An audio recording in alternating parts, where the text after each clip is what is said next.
Tahapan penerimaan siswa baru online BPK Penabur untuk siswa luar BPK Penabur Jakarta. Buka web BPK Penabur Jakarta, kemudian klik Enroll Now. Pilih Tidak untuk siswa luar BPK Penabur Jakarta.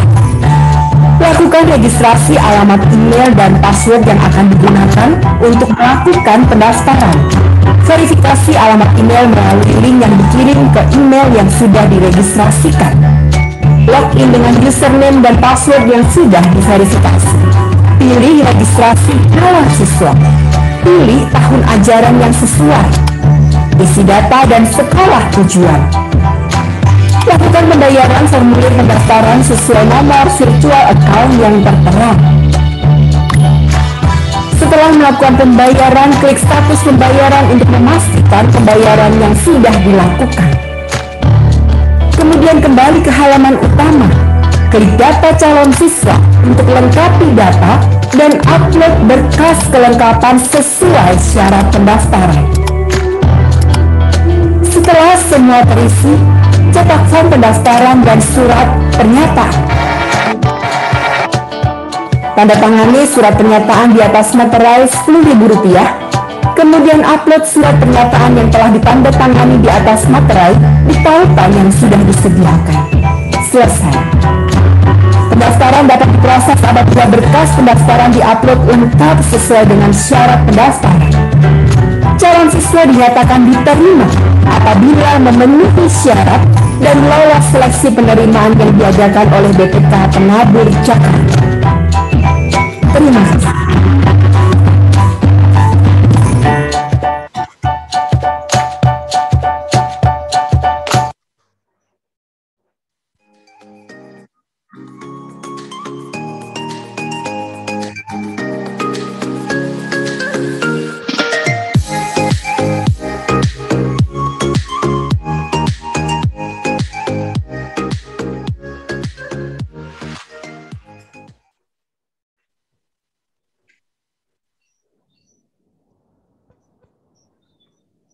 Selamat pagi, Bapak Ibu orang tua siswa. Selamat datang dan selamat berjumpa kembali di SMPK 5 Penabur Jakarta. Bersama saya Yesika Febrianti. Dan saya Edi Marsito. Semoga kita semua dalam kondisi yang sehat. Bapak Ibu kembali mengingatkan untuk mengisi presensi yang ada di chat Zoom ya. Masih dalam rangkaian kegiatan Be Great With Us, pada pagi ini kami mengucapkan terima kasih atas kehadiran Bapak Ibu dalam webinar Bersama Dalam Perubahan. Sebelum kita mulai acara kita, mari kita awali dulu dengan doa yang akan dibawakan oleh Pak Ari. Kepada Pak Ari, dipersilahkan. Ya, selamat pagi Ibu Bapak sekalian, selamat pagi anak-anak yang sudah bergabung dalam acara ini. Kita akan mulai segenap rangkaian hari ini, acara hari ini dengan diawali dengan doa. Mari kita bersatu dalam doa. Bapa di surga, mengucap syukur atas pemeliharaan Tuhan di dalam kehidupan kami. Engkau telah memimpin dan menyertai sepanjang kami istirahat semalam. Saat ini kami berkumpul dalam ruang virtual untuk acara webinar dan closing Be Great With Us. Tuhan beserta dan menyertai kami selalu. Engkau pakai setiap narasumber pembicara yang ada pada saat ini untuk menyampaikan setiap materinya dengan baik dan jelas. Berkati juga setiap para peserta dan panitia yang sudah berjerih lelah dalam setiap karya dan perbuatannya. Bapa di surga, berkati device yang kami gunakan agar semua menunjang dan mendukung setiap acara hari ini. Di dalam nama-Mu, kami memohon agar berkat-Mu senantiasa tercurah atas setiap kami, ampuni atas salah dosa kami, agar tidak menghalangi kemuliaan Tuhan turun atas kami. Di dalam nama Tuhan Yesus, kami berdoa dan mengucap syukur. Amin.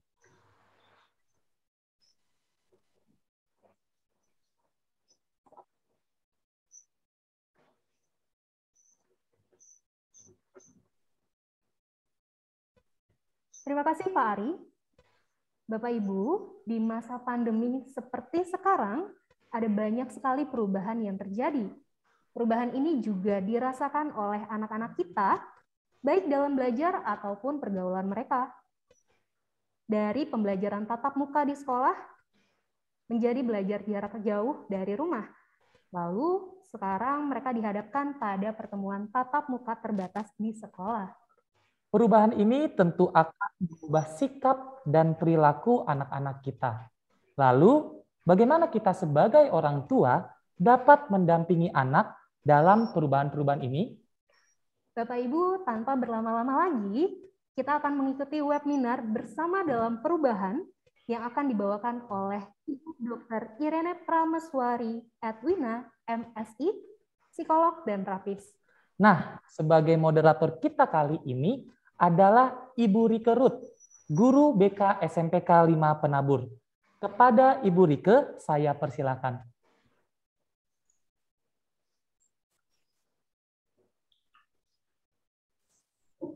Terima kasih Pak Edi dan juga Miss Jessica.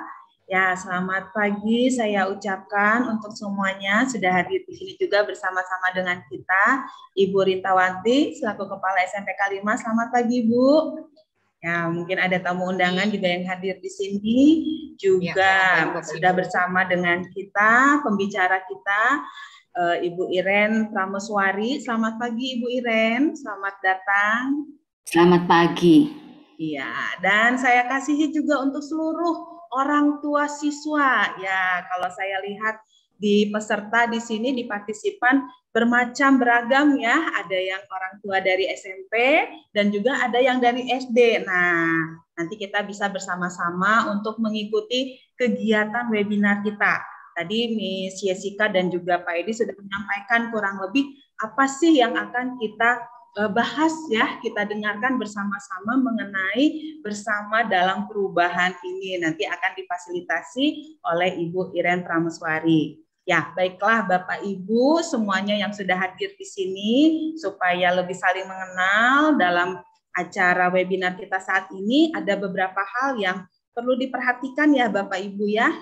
Sebentar, saya akan yang perlu diperhatikan adalah Bapak Ibu dimohon untuk merename akun Zoom-nya dengan format asal sekolah ya. Asal sekolahnya disingkat saja, kalau sekolahnya panjang untuk yang SD, lalu kelas anak kita kelas berapa, dan nama kita, nama orang tua. Saya jadikan contoh ya Bapak Ibu, SMPK 5_7C_Rike. Ya, itu saya sendiri ya. Nah, lalu yang kedua disarankan untuk menyalakan kamera, kalau tidak ada gangguan atau yang lainnya ya Bapak Ibu. Lalu yang ketiga, Bapak Ibu dapat mematikan mic-nya atau di-mute saat nanti pemaparan materi. Tapi ketika nanti ada sesi tanya jawab, Bapak Ibu boleh open mic ketika mau menanyakan pertanyaannya ya Bapak Ibu. Lalu yang keempat, nanti bisa juga menuliskan pertanyaannya di kolom chat. Jadi kami akan tutup dulu kolom chatnya di awal-awal ketika nanti Ibu Iren memaparkan materinya. Lalu setelah itu kami akan buka kolom chatnya untuk Bapak Ibu bisa memberikan pertanyaannya ya. Jadi bisa dipersiapkan dulu. Nanti kalau sudah dibuka kolom chatnya langsung di entry. Nah, karena saya mau informasikan juga nih Bapak Ibu, kita punya giveaway buat Bapak Ibu yang memberikan pertanyaannya. Jadi ini cepet-cepetan. Jadi kalau 3 penanya pertama, ya kita akan berikan giveaway untuk Bapak Ibu. Ya, jadi siap-siap nanti kalau kolom chatnya sudah kita buka. Lalu yang terakhir, Bapak Ibu bisa mengisi link presensi yang akan kami berikan di kolom chat nantinya. Gitu ya Bapak Ibu ya, ini adalah hal-hal yang perlu diperhatikan oleh kita bersama-sama. Nah, sekarang kita akan masuk saja ke materinya. Nih, sepertinya kita semua sudah tidak sabar. Saya juga sudah tidak sabar sebetulnya ya, karena ini menarik sekali materi ini. Dan tapi saya akan memperkenalkan sedikit profil dari Ibu Iren Prameswari Edwina. Ya, Ibu Iren Prameswari adalah, ini nama lengkapnya ya Bapak Ibu ya, sudah ada di layar. Ya, Dr. Iren Prameswari Edwina, MSc Psikolog. Ya, beliau adalah dosen Universitas Kristen Maranatha Bandung. Beliau juga psikolog dan psikoterapis. Beliau lulus S3 dan S2 dari Universitas Padjadjaran Bandung dan S1-nya di Fakultas Psikologi Universitas Kristen Maranatha Bandung juga. Beliau pernah mengikuti pelatihan psikoterapis yang diadakan oleh Unpad bekerja sama dengan Rino Group ya dari Utrecht. Lalu beliau juga aktif sebagai narasumber dan fasilitator untuk perkembangan anak, remaja, dan dewasa, pengembangan pribadi, dan bina pranika di gereja-gereja. Ya, pengalaman beliau di universitas cukup banyak ya Bapak Ibu ya. Pernah sebagai pembantu dekan, dan sekretaris program magister di Universitas Kristen Maranatha. Nah, itu profil dari pembicara kita hari ini Bapak Ibu, sehingga nanti Bapak Ibu kalau misalnya sudah mendengarkan materinya, pemaparan materinya, dan langsung pasti sudah ada pertanyaan-pertanyaan sebelumnya mungkin ya, sebelum materinya didengarkan oleh kita semua, mungkin kita udah, saya mau tanya seperti ini. Nah, Bapak Ibu boleh siap-siap. Baiklah, untuk waktunya saya akan berikan kepada Ibu Iren memaparkan materinya. Silakan Ibu Iren. Iya, terima kasih. Terima kasih Bu Rika untuk perkenalannya. Saya akan share screen ya, supaya tidak terlalu berlama-lama. Oke.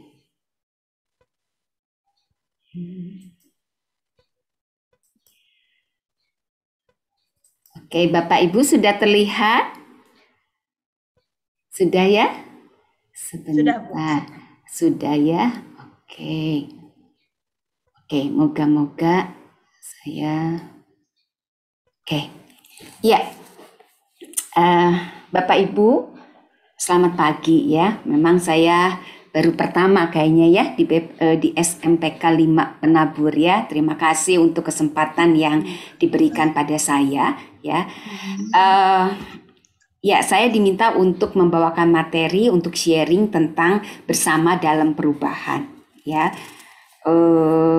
waktu saya diberikan materi ini seperti biasa saya akan mempersiapkan gitu ya. Kemudian saya berpikir materi apa yang akan saya berikan begitu ya.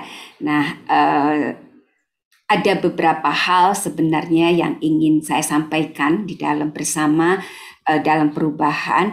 Yang pasti materi saya lebih bersifat umum ya tentang seperti itu. Nanti mungkin di pertanyaan-pertanyaan Bapak Ibu bisa mengungkapkan pengalaman ya atau apa yang ditanyakan dalam pengalaman gitu ya, seperti itu. Nah, sebentar. Nah, saya ingin mengungkapkan bahwa individu itu kalau kita katakan berubah itu adalah suatu keniscayaan. Ya, setiap kita itu akan berubah. Ya, setiap kita itu akan berubah. ya di dalam ilmu yang saya pelajari psikologi, terutama psikologi perkembangan, itu ada istilah individu itu change over time. Jadi setiap saat itu akan berubah, individu itu akan berubah. Kita orang tua juga anak-anak itu berubah. Ya, saya juga orang tua ya, orang tua dari 2 orang anak ya. Memang anak saya sudah besar-besar, tapi pengalaman saya menjadi orang tua dengan mereka pun itu memberikan suatu pembelajaran. Ya, kadang ada orang mengatakan enak Ibu Iren tuh ya, Ibu Iren belajar psikologi perkembangan keluarga, tapi sama saja Bapak Ibu, kalau menghadapi anak sendiri itu beda dengan kita menghadapi klien ya, itu berbeda ya. Nah, perubahan adalah hal yang wajar dalam hidup manusia. Ya, jadi saya yang hari ini sebenarnya beda loh dengan saya yang kemarin ya. Yang kemarin saya itu ya fisiknya mungkin sama, tapi pasti juga ada sedikit berubah ya. Kerutnya mungkin bertambah begitu ya. Jadi berubah ya, dari kemarin dan sekarang pun berubah ya. Saya mempunyai nanti setelah ini saya punya pengalaman dengan Bapak Ibu. Itu akan ada perubahan dalam hidup kita ya. Orang tua dan anak itu juga berubah ya, tidak hanya anak, orang tua juga berubah. Nah, kalau kita katakan apakah orang tua belajar sesuatu enggak ya gitu deh dari dia menjadi orang tua. Saya bisa pastikan bahwa orang tua dan akan bertumbuh dan berkembang itu bersama dengan anak-anaknya. Ya, orang tua bertumbuh dan berkembang bersama anak-anaknya. Kita sebagai orang tua tidak hanya membantu anak-anak mengembangkan diri, tapi kita pun akan berkembang. Banyak hal yang saya pelajari dari anak-anak saya. Ya, nanti sambil ini ya saya akan memberikan pengalaman, bukan show off tapi pengalaman ya, seperti apa. Ya, bagaimana orang tua, kita sebagai orang tua juga akan bertumbuh ya dan berkembang bersama anak-anak kita ya. Nah, untuk anak dan remaja perlu nggak mereka berubah? Perlu mereka berubah. Kadang orang tua, aduh kok anak saya itu udah berubah ya. Dulu tuh waktu TK tuh lucu gitu ya. SD itu masih lucu, tapi kalau udah rada gede-gede suka rada-rada nyebelin gitu ya. Mulai melawan. Ya, mulai melawan dalam arti tanda kutip kadang itu berbeda pendapat. Ya, berubah tidak berubah, anak-anak berubah. Berguna untuk masa depan, sangat berguna.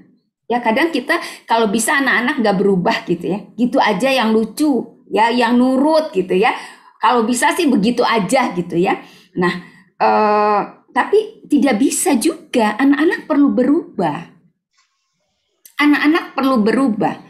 Anak-anak perlu berubah karena mereka itu persiapan mereka untuk di masa depan. Untuk menjadi individu yang mandiri ya, untuk mereka bisa bertanggung jawab, untuk mereka bisa bahagia dalam hidupnya.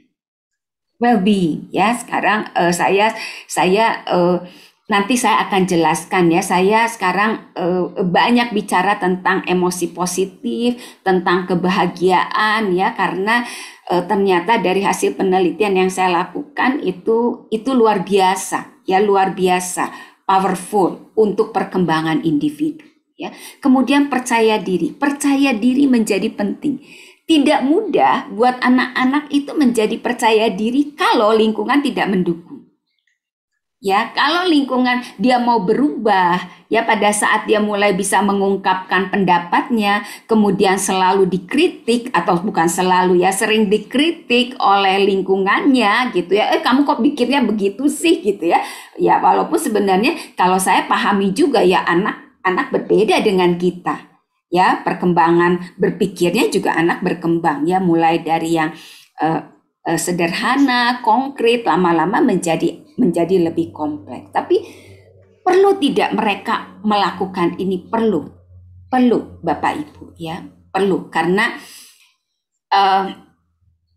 saya sebagai psikolog, saya sebagai psikoterapis, saya banyak bekerja dengan klien-klien saya yang bermasalahnya cukup ya. Kalau Ibu Rike tahu, mungkin saya rada-rada klinis gitu ya. Memang bukan klinis, saya di psikologi klinis dewasa. Jadi cukup banyak ya klien yang misalnya karena masalah rasa percaya diri yang sangat rendah itu menjadikan mereka bermasalah di masa dewasanya. Ya, jadi perlu nggak anak-anak berubah? Sangat perlu. Anak-anak sangat perlu. Ya, kadang orang tua jadi kaget ya. Kadang orang tua kaget. Ya, saya merasakan gitu sebagai orang tua. Ya, saya jatuh bangun pada saat anak-anak saya itu mulai masuk SMP. Ya, itu tuh jatuh bangun. Wah, gini salah, gitu salah. Apa yang harus dilakukan ya? Karena mereka berubah gitu. Mereka berubah sehingga kita juga perlu berubah gitu. Jadi perlu tidak anak-anak berubah? Perlu. Berubahnya untuk apa? Karena mereka perlu menyiapkan diri untuk masa depannya. Untuk mereka bisa mandiri, untuk mereka bisa bertanggung jawab, untuk mereka bisa bahagia dan percaya diri. Kadang kita suka jengkel dengan anak-anak misalnya gini, kok anak-anak tuh kok nggak bisa bertanggung jawab sih? Kok anak-anak tuh bergantung terus sama saya gitu ya, tidak bisa mandiri. Tapi kadang-kadang orang dewasa itu suka lupa tidak memberikan kesempatan pada anak-anak belajar. Ya, karena anak-anak berubah tidak langsung berubah. Gitu ya, berubah gitu, berubahnya iya. Tapi untuk bisa misalnya persiapan mereka tentu perlu latihan dan itu perlu kesempatan dari lingkungan ya. Nah, kalau kita katakan perubahan itu natural ya, suatu yang secara alamiah itu kita akan berubah. Anak-anak dari usia dari playgroup ke TK ya, perubahan itu akan dari fisik, dari kemampuan mereka berpikir, dari kemampuan mereka berelasi, itu sedikit demi sedikit mereka akan berubah. Tapi ada juga yang mereka berubah karena situasi. Ya, situasi. Misalnya pandemik ini membuat kita berubah. Ya, situasi. Kalau natural biasanya sedikit demi sedikit. Tapi situasional kadang itu drastis berubahnya. Ya, pandemik COVID ya 19 itu merubah kehidupan manusia sangat luar biasa. Saya sebenarnya tidak pernah membayangkan ya bahwa minimal saya itu akan hidup dalam kondisi yang seperti ini. Itu merubah banget. Ya, di awal-awal saya stres. Biasa saya dalam profesi saya saja, dalam saya baik sebagai dosen maupun sebagai psikolog, biasanya saya selalu tatap muka. Mengajar mahasiswa tatap muka buat saya itu menyenangkan, sangat menyenangkan. Ya, karena saya bisa mendapatkan feedback ya, bisa ada touch gitu ya. Itu tuh sangat menyenangkan dan juga dengan sebagai psikolog. Pandemik itu merubah semuanya. Ya, saya termasuk yang gaptek. Ya, saya itu gaptek. Nah, bayangkan Bapak Ibu, dalam situasi begini saya saja ya yang sudah dalam usia, dalam arti punya pengalaman, punya pengetahuan, itu stresnya tinggi. Ya, menggunakan device yang macam-macam kadang-kadang seperti ini, bagaimana itu tuh tidak mudah. Ya, perlu penyesuaian, iya, perlu penyesuaian. Ya, sama, semuanya sama. Anak-anak perlu penyesuaian, enggak perlu. Ya, dari yang tadinya tatap muka kemudian online, ya. Awal-awal pasti mereka juga drastis. Wah, ya, mungkin emosinya ini apa sih ini kok begini, bosen ya di depan terus gitu ya, tidak ada interaksi dengan lingkungan ya, dengan teman-teman, padahal mereka sangat membutuhkan itu ya, remaja misalnya atau anak-anak para remaja. Nah, kemudian mereka perubahan itu ya, kemudian berubah lagi gitu. Nanti berubah lagi ya, itu adalah sesuatu yang sangat, keniscayaan itu sangat besar untuk berubah. Ya, bisa membawa dampak pada kehidupan manusia, bisa sebagian saja, bisa seluruhnya. Ya, jadi bermacam-macam untuk perubahan itu. Perubahan yang secara natural ya, sedikit demi sedikit itu individu lebih mudah menyesuaikan dirinya. Ya, walaupun tetap perubahan itu perlu upaya. Ya, karena itu banyak orang yang tidak mau berubah katanya. Kenapa? Ya, soalnya berubah itu ini Ini Bu, karena kita harus berusaha ya untuk menyesuaikan diri. Ada sesuatu ya, dan kita belum tahu nih perubahan ini membawa dampak positif atau negatif gitu ya. Jadi itu kadang orang tidak mau berubah. Tapi tidak bisa ya. Saya katakan tidak bisa. Setiap orang kita perlu ada dalam benak kita bahwa seorang akan berubah. Change over time. Dan kalau kita berubah, maka kita perlu menyesuaikan diri. Ya, perlu menyesuaikan diri. Ada penyesuaian diri yang cukup mudah, tidak terlalu sulit. Ya, jadi biasanya kalau yang sedikit demi sedikit berubahnya, step by step, biasanya itu orang lebih mudah menyesuaikan diri. Tapi ada juga yang menjadi sangat drastis karena perubahan penyesuaian itu menjadi sulit karena perubahan itu sangat drastis. Ya, Bapak Ibu akan sangat merasakan perubahan yang sangat drastis. Kita contoh yang paling dekat itu pandemi COVID ini. Ya, itu merubah kita dan kita harus menyesuaikan. Dan kalau Bapak Ibu perhatikan, ya saudara-saudara perhatikan, itu kita butuh waktu yang cukup lama untuk menyesuaikan itu. Ya, dan juga perlu usaha dan daya yang lebih besar untuk melakukan penyesuaian diri, untuk kita bisa menerima, untuk kita semua roda itu bisa berjalan lagi. Ya, sebagaimana mestinya menyesuaikan diri itu perlu usaha, perlu waktu, perlu daya.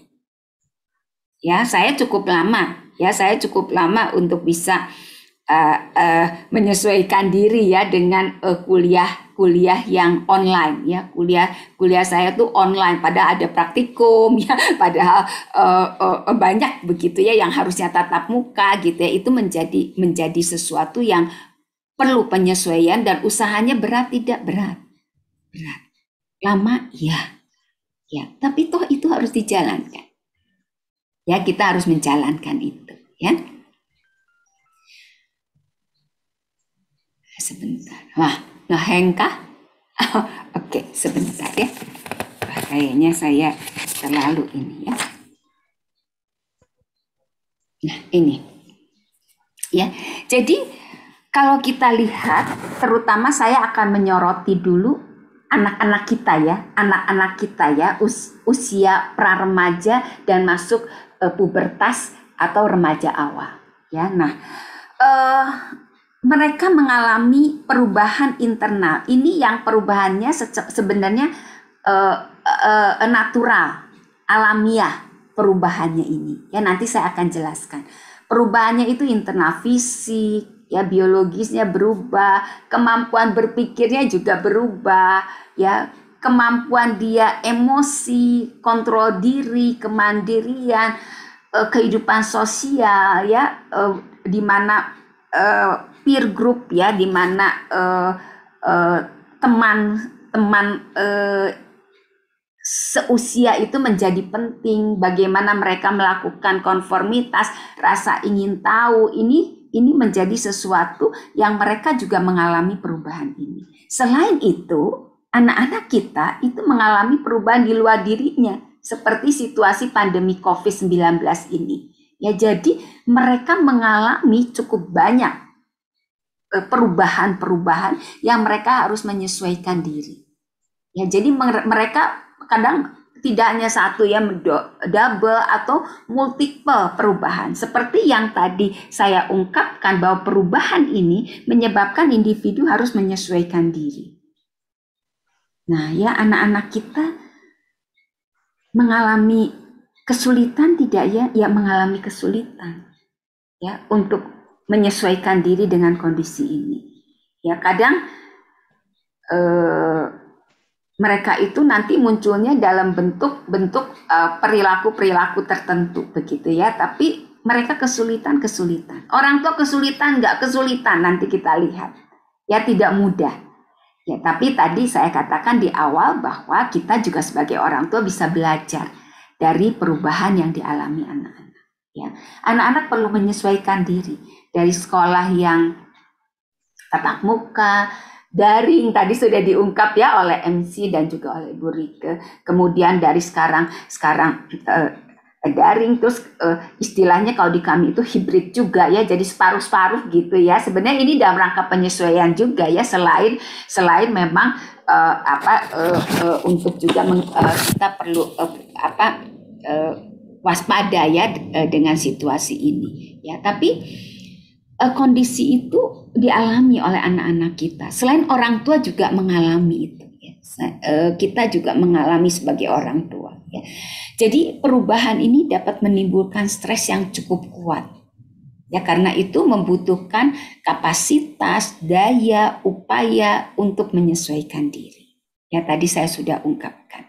Ya, nah beberapa yang tadi ya yang saya ingin ungkapkan. Mungkin ini juga Bapak Ibu, saudara-saudara sudah banyak baca, sudah tahu tentang ini ya. Tapi saya akan coba untuk review bahwa beberapa karakteristik remaja awal itu perubahan fisik. Ya, perubahan fisik terjadi. Ya, biasanya dari ada beberapa mereka bertumbuh growth-nya itu cepat. Ya, tingginya itu biasanya anak perempuan lebih cepat daripada anak laki-laki. Ya, kemudian juga karena usia pubertas untuk persiapan di masa dewasa. Nah, ciri seks primer ya, yang biasanya ditandai dengan aktifnya ovarium menghasilkan ovum gitu ya, ada menstruasi, kemudian ciri seks sekunder ya, misalnya payudara yang bertambah yang bertumbuh ya, kemudian beberapa ciri yang lain mereka mulai mengalami itu. Mereka perlu menyesuaikan diri tidak dengan itu, iya, mereka juga perlu ya. Kalau dulu itu mereka waktu lebih awal tuh bisa lari ke laki perempuan terutama ya, bisa lari ke sana kemari itu dengan lebih enak. Sekarang itu mereka juga harus menyesuaikan diri dengan perubahan fisiknya. Ya, belum lagi kalau misalnya ada beberapa anak yang kalau dia menstruasi itu mengalami rasa-rasa tertentu ya, kesakitan, tidak nyaman dan sebagainya. Ya, mereka perlu mengalami perubahan itu, tidak perlu untuk persiapan mereka di masa yang akan datang gitu ya. Nah, tapi mereka juga perlu penyesuaian ya. Kemudian kemampuan berpikir mereka juga berubah ya. Mereka karena itu seringkali mereka tidak bisa menerima begitu saja ya. Misalnya begini, kamu harus begini misalnya, kamu harus melakukan ABC. Gak bisa tuh dia menerima begitu saja. Dia akan tanya, kenapa saya harus melakukan itu? Karena dia tahu kalau saya melakukan ini, ya berarti saya tidak bisa lakukan ini. Karena dia sudah mulai bisa berpikir tentang alternatif, lebih fleksibel, ya mampu memikirkan akibat dari suatu pilihan, perilaku atau keputusan. Karena itu biasanya mereka tidak mau, mereka akan sebenarnya akan berupaya, nature-nya akan begitu. Tapi pada saat anak-anak sering dikritik, ya pada saat anak-anak kamu tidak boleh, pokoknya gitu ya, memang paling senang sih saya juga sebagai orang tua tuh pokoknya, berarti kita stop, tidak ada diskusi, karena diskusi itu capek Bu ya gitu. Iya betul, diskusi dengan anak apalagi kalau anaknya yang cukup ini ya, pikirannya kenapa begini? Ya karena begini, kenapa kalau begini, kenapa enggak seperti ini, kok aneh pendapatnya begitu ya. Nah itu tuh membuat mereka jadi perlu menyesuaikan diri dengan sikap orang tua juga perlu menyesuaikan diri, guru-guru di sekolah juga pasti ya. Nah kemudian biasanya lebih tertarik bergaul ya, ini juga mungkin tahu, berinteraksi dengan teman sebaya, dan biasanya mereka melakukan dengan peer groupnya ya, konformitas. Jadi mereka lebih tertarik ya. Kadang ada yang mengatakan, Bu sekarang mah anak saya nggak mau diajaknya. Tapi ini biasanya kalau anak SD belum nih Bu. Tapi nanti kalau anak remaja SMP-nya kelas atas atau lebih atas lagi tuh biasanya mereka sudah begitu. Yuk kita pergi main. Nggak mau, saya udah janji sama teman saya gitu. Karena teman lebih menarik daripada orang tuanya ya. Nggak asik gitu ya. Nah, terus karena pernah saya gitu ya, ada anak, tapi ini remaja ya, SMA ya, terus anaknya cuma satu ya, orang tuanya jadi begitu ingin selalu bersama dengan anak-anaknya, padahal anaknya ingin dengan teman-temannya. Ya, anaknya mengatakan, "Mah, saya itu ada loh pergi sama teman-teman gitu ya, teman-teman, tapi juga dengan orang tuanya, tapi orang tuanya menyediakan mobil, itu kita mau pergi dulu itu ke Jakarta itu, ke dunia fantasi gitu ya." Terus ibunya gini, "Nggak usah nak, nggak usah sama teman-teman, sama mama aja yuk, bareng-bareng kita ke dunia fantasinya." Ya nggak mau anaknya gitu ya, nggak asik kata dia. Ya nggak asik main sama mama sama papa, nanti naik ini nggak mau, naik ini nggak mau, takut gitu ya. Nah, mereka lebih tertarik. Kadang kita sebagai orang tua ya, kadang saya juga pernah merasakan, ih kok gitu sih sekarang nggak mau sama saya gitu ya. Kayaknya kok saya sekarang nggak penting lagi gitu ya. Anak-anak lebih suka dengan teman-temannya. Tapi itu adalah proses perkembangan mereka. Mereka perlu mengalami ini. Untuk kemampuan sosialisasi mereka, untuk persiapan mereka di masa yang akan datang. Ya walaupun kita bukan takut juga pergaulan, iya. Ya, artinya nilai-nilai moral di awal kehidupan itu perlu ditanamkan dengan cukup kuat ya. Nah, kadang-kadang dengan peer groupnya mereka konformitas ya, jadi mereka itu teman saya punya itu, saya juga mau gitu ya, karena mereka merasa kalau sama ya, konformitas itu mereka merasa diterima. Kemudian biasanya emosi lebih bergejolak karena perkembangan di atas Bapak Ibu, secara fisik, secara berpikir ya, itu seringkali membuat mereka itu emosinya juga jadi lebih bergejolak. Tidak semuanya sampai sangat fluktuatif, tidak, tapi lebih bergejolak dibandingkan yang dulunya ya. Nah, tapi ini sebenarnya baik buat anak-anak, buat orang tua, itu kesempatan untuk mengajarkan anak-anaknya kontrol diri. Untuk mengajarkan anak-anaknya kontrol diri. Ya, nanti mudah-mudahan ini akan saya lebih jelaskan supaya waktunya itu tuh kalau ada pertanyaan ya, tapi ini akan baik.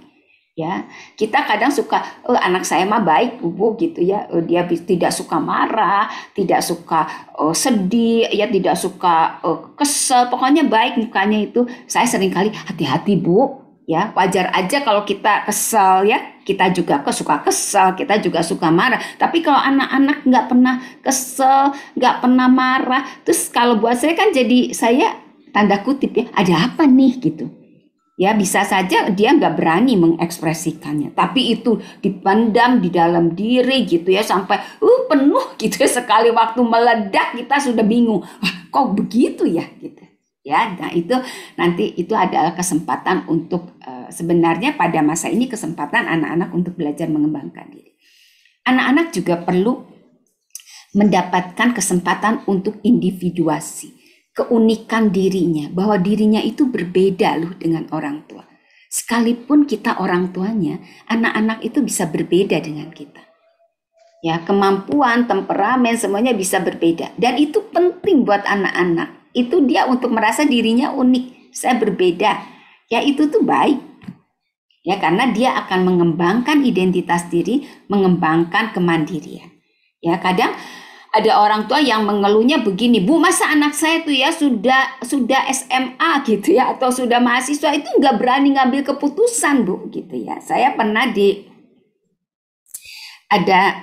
ini mudah-mudahan keburu ya, ada biasa ya, saya juga kan ibu-ibu gitu ya, waktu anak saya SD biasa saya antar, kemudian ada orang tua teman anak saya juga sama-sama gitu ya mengantar, terus dia tanya, ibu anaknya les berenang enggak? Terus saya bilang enggak. Kenapa gitu ya? Ya dia belum mau, saya bilang begitu ya. Terus ibu itu katakan, Bu, nggak usah nanya anaknya mau enggak gitu, bawa aja ke kolam renang, masukin ke airnya gitu ya. Ada guru lesnya ya, suruh berenang gitu. Oh iya ya, tapi anak saya mah nggak bisa seperti itu. Wah dia bisa marah, protes dan marah gitu ya. Seperti itu anak saya memang begitu, dia bisa protes gitu ya. Kenapa begini? Ya saya nggak mau. Nggak apa-apa kan, nggak bisa berenang gitu ya.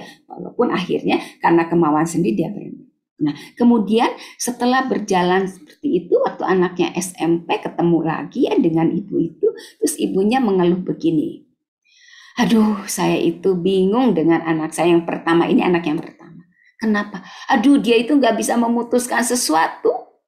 Masa ya mau beli kaos kaki aja, kaos kaki ya, Bapak Ibu kan tahu tuh kalau pilihan kaos kaki itu nggak sebanyak baju, betul ya, paling cuma seputaran begitu walaupun ada toko yang jual kaos kaki semua, tapi kan tidak banyak. Untuk milih kaos kaki saja dia perlu waktu sejam, muter lagi, aduh gitu ya, ibunya mengatakan aduh susah banget gitu ya. Ya, tapi kan kita sudah bisa menduga dia akan sulit mengambil keputusan karena dia tidak pernah dilatih untuk bisa mengambil keputusan. Ya, nah itu perlu latihan itu, kemandirian, include di dalam itu pengambilan keputusan, ya. Ya, oke. Kok saya tidak bisa.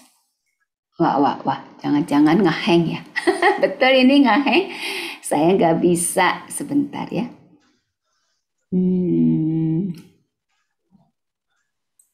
Oke. Nah, Bapak Ibu, saya katakan tidak hanya anak saja yang mengalami perubahan, mengalami stres, tapi orang tua juga mengalami perubahan. Pasti ya, orang tua juga usia bertambah gitu ya. Secara fisik biologis juga berbeda gitu ya. Dulu waktu anak-anak kecil masih bisa bermain bersama tuh, energi masih banyak, tambah ke sini tuh kayaknya saya lebih mudah lelah gitu ya. Itu ya, pengalaman kita juga berubah ya. Nah, orang tua juga menghadapi perubahan pada anak. Aduh, kok anak saya jadi begini ya sekarang gitu ya. Berubah perilakunya. Kadang kita suka beranggapan bahwa anak yang berubah perilakunya itu pasti sesuatu yang kurang baik, padahal tidak ya. Tidak selalu ya, karena tadi anak-anak itu perlu berubah untuk persiapan di masa depannya. Ya, kemudian situasi kondisi COVID-19 juga ya, pandemi COVID-19 dengan segala konsekuensinya juga memberikan dampak. Ya, ibu-ibu, terutama mungkin ibu-ibu ya, yang kalau anak-anaknya masih SD, kalau SMP masih enggak ya Ibu, tapi kalau SD kan begitu ya. Ya, yang tadinya belajar sama Miss, sama Mister, sekarang harus ditemenin gitu ya, harus ditemenin ya. Kemudian juga perubahan-perubahan ya, kalau dulu kemarin juga ya betul gitu ya, Ibu Rika mengatakan bahwa kalau dulu kan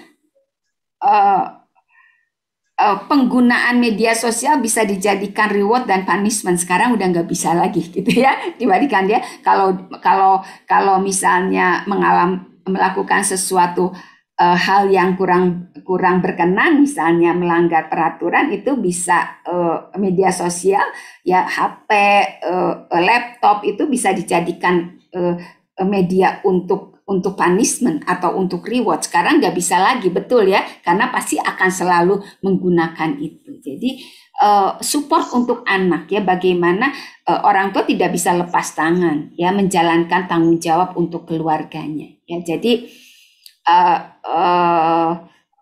orang tua mengatakan, kan saya juga capek, saya juga, iya sih ya, tapi pada saat kita sudah berkomitmen menjadi orang tua, saya katakan nggak bisa ngincet lagi ya, kalau bahasa Bandungnya itu ngincet lagi ya, kalau saya sudah selalu katakan kalau misalnya di Bina Pranikah, kalau kita sudah berkomitmen untuk menikah dan punya anak, kita tidak bisa lagi excuse bahwa saya lelah dan saya tidak bisa menjalankan tanggung jawab saya sebagai orang tua, tidak bisa. Saya katakan tidak bisa, ya, karena kita sudah mengambil keputusan itu bahwa kita stres, iya, tapi kemudian karena kita lebih dewasa dari anak kita, pengalaman kita lebih banyak dari anak kita pernah jadi anak dan anak nggak pernah jadi orang tua, ya, karena itu kita perlu upaya dan usaha lebih, betul. Yang menjadi orang tua itu stres nggak Bu? Stres ya.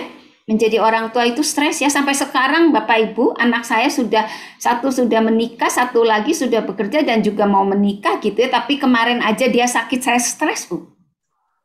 Ya, panas, takut juga tuh ya, takut apa, DB, takut apa gitu. Tetap aja sebagai orang tua gitu ya.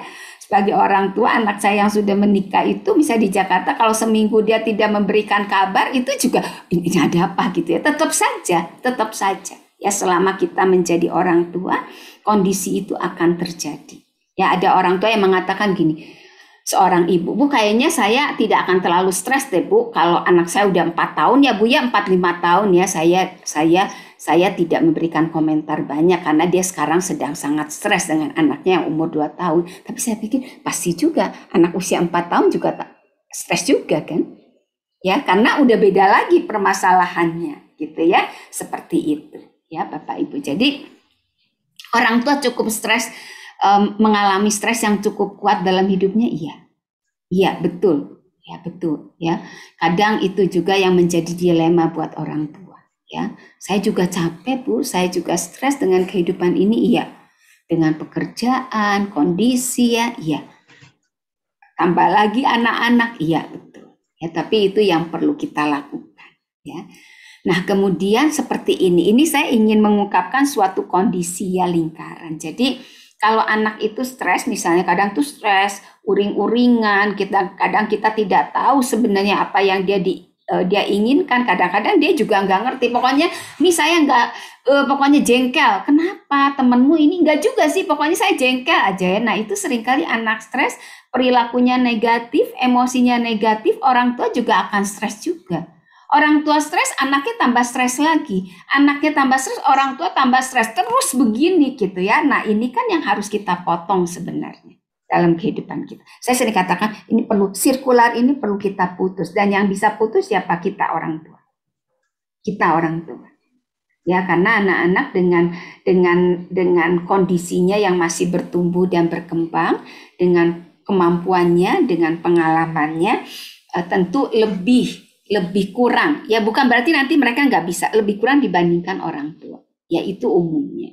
Nah, jadi kita perlu, kondisi ini seringkali terjadi, ya seringkali ini terjadi kemudian menjadikan orang tuanya juga hopeless, ya stres tinggi, anaknya juga stres tinggi, gitu ya. Nah, kita lihat, nah sebenarnya ya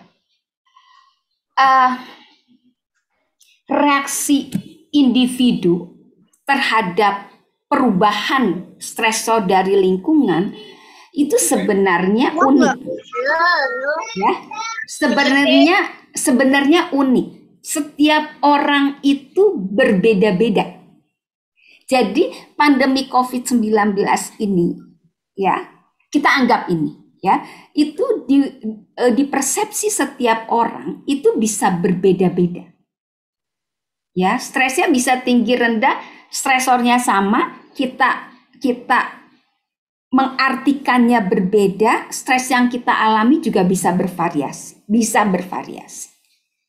Ya, ada orang-orang individu yang sangat protek ya, sangat takut dengan ini, sangat berbahaya dan sebagainya, sehingga dia sama sekali tidak banyak melakukan aktivitas apa-apa. Ya, yang misalnya untuk beberapa hal bisa sebenarnya dilakukan gitu ya. Itu bergantung unik ya, bergantung pada pengalaman kita, keyakinan kita, persepsi kita memandang stresor itu sebagai ancaman atau tantangan gitu ya. Dalam psikologi itu beda tuh ya. Kalau kita memandang sesuatu itu sebagai ancaman dan sebagai tantangan beda. Kalau sebagai ancaman biasanya itu energi kita akan terserap lebih kurang. Ya, jadi berkurang, ketakutannya, emosinya lebih negatif. Tapi kalau kita melihat itu sebagai tantangan yang harus dihadapi, biasanya akan lebih banyak timbul semangat ya. Kemudian kita mau mencari, mau melakukan sesuatu ya gitu. Jadi tergantung juga sikap kita ya. Setiap orang bisa menghadapi stresor yang sama, tapi sikap kita terhadap stresor itu bisa berbeda. Bisa berbeda. Ya, kita bisa menganggap perubahan pada anak-anak itu sebagai sesuatu yang mengancam kita. Waduh, ini berat banget ya, berat banget. Tapi ada juga kita sama-sama nih dengan anak-anak ya, menghadapi perubahan yang anak lakukan bersama-sama nih dengan anak-anak nih, bagaimana nih kita gitu ya, supaya kita bisa bersama-sama berkembang dengan anak. Ya, itu akan menjadi beda ya, menjadi beda bebannya. Ya, tergantung juga pada sumber daya yang dimiliki, support dari lingkungan. Nanti kita lihat ya seperti apa ya. Nah, derajat stres yang dialami itu akan bervariasi, ya, akan bervariasi. Nah, kemudian ini kita coba melihat apa nih yang harus kita lakukan, ya, mengalami perubahan ini, mengalami tekanan-tekanan ini, stres yang disebabkan oleh perubahan, kemudian penyesuaian diri ini, apa nih yang harus kita perhatikan, ya. Nah, ada sistem keyakinan, ada pengaturan keluarga, ada komunikasi, ada emosi yang positif, ya, ada emosi yang positif, ya. Jadi ini adalah ciri-ciri, ya. Ini ada yang bisa kita lakukan untuk keluarga kita tahan, ya, ketahanan keluarga menghadapi perubahan, ya, menghadapi stresor, ya, seperti itu. Nah, kita akan coba satu persatu, ya. Ibu Rike masih ada waktukah? Masih, Bu, masih. Oke.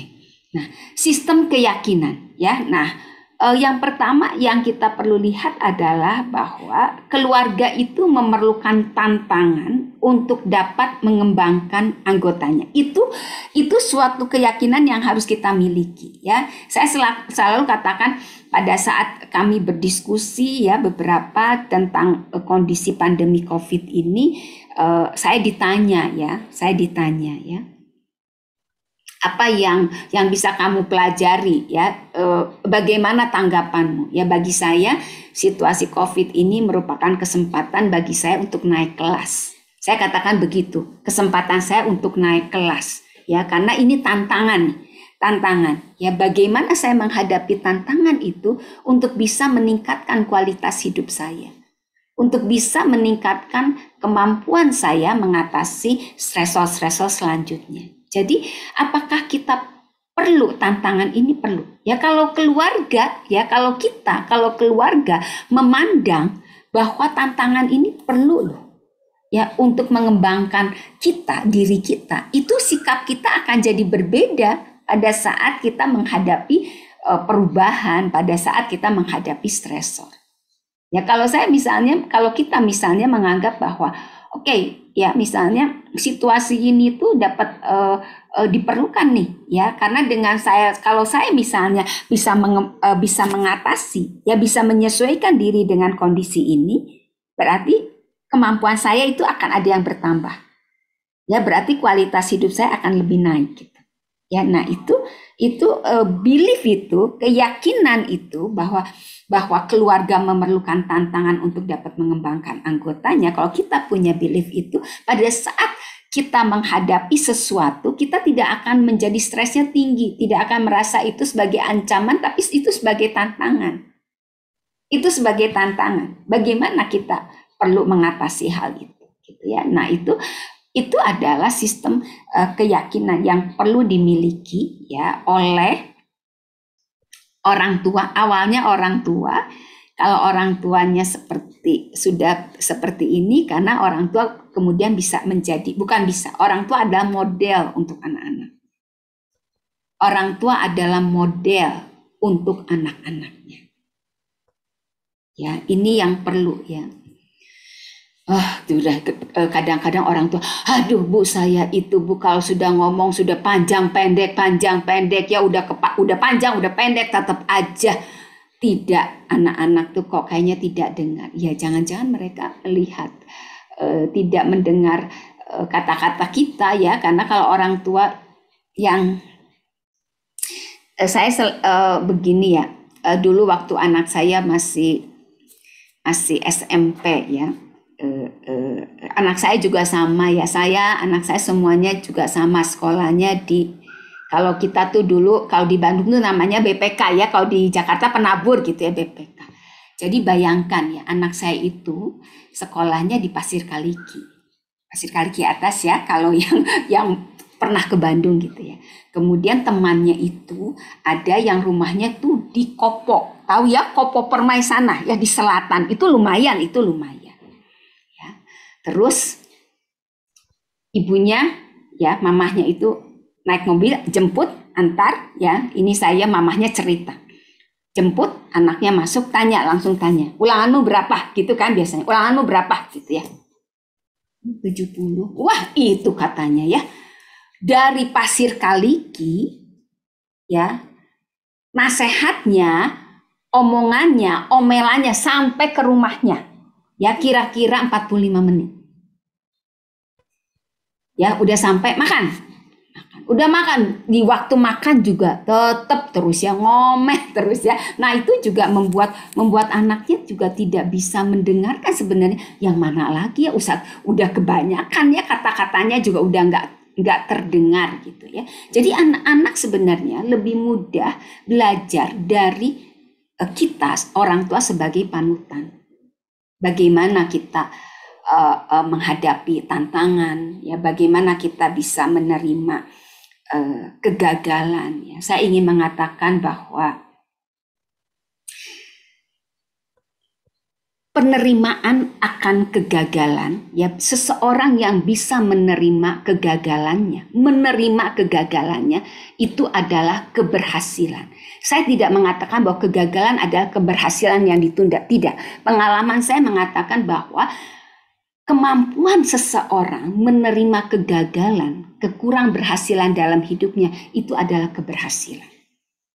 Ya, karena cukup banyak klien saya yang kemudian ke saya itu karena tidak bisa menerima kegagalan. Ya, jadi seperti ini ya Bapak Ibu ya, Bapak Ibu. Jadi keluarga memerlukan tantangan enggak ya? Kalau kita punya belief itu bahwa keluarga itu perlu tantangan loh untuk naik kelas. Ya, jadi kalau kita menghadapi stresor ini, ayo kita bersama-sama hadapi ini. Ya, karena ini kesempatan kita untuk bisa menghadapi, bisa naik kelas nih kita. Ya, kemampuannya lebih, kemudian kualitas hidup kita juga meningkat. Kemudian makna adversity yang dialami keluarga. Tadi ini tuh berkaitan. Jadi makna tekanan-tekanan itu ya. Kalau makna tekanan itu mengatakan bahwa kita dalam kehidupan kita itu kita akan menghadapi itu. Ya, mau tidak mau kita akan menghadapi tekanan adversity dalam hidup ini, iya. Iya. Ya, nah kalau kita punya yakin makna ini adalah oke, ya, tantangan ini, tekanan ini ada sesuatu yang wajar kita hadapi dalam kehidupan manusia, akan berbeda sikap kitanya, ya. Perilaku kita akan berbeda. Kemudian harapan cara pandang yang positif. Ya, bahwa situasi ini tidak akan selamanya. Ya, situasi ini akan berubah, akan mereda. Kehidupan kita akan begitu, Bapak Ibu. Ya, COVID juga begitu ya. Awal ya naik seret, gelombang pertama ya tidak terlalu besar, turun, gelombang ketiga, pertama ya, kedua yang luar biasa itu.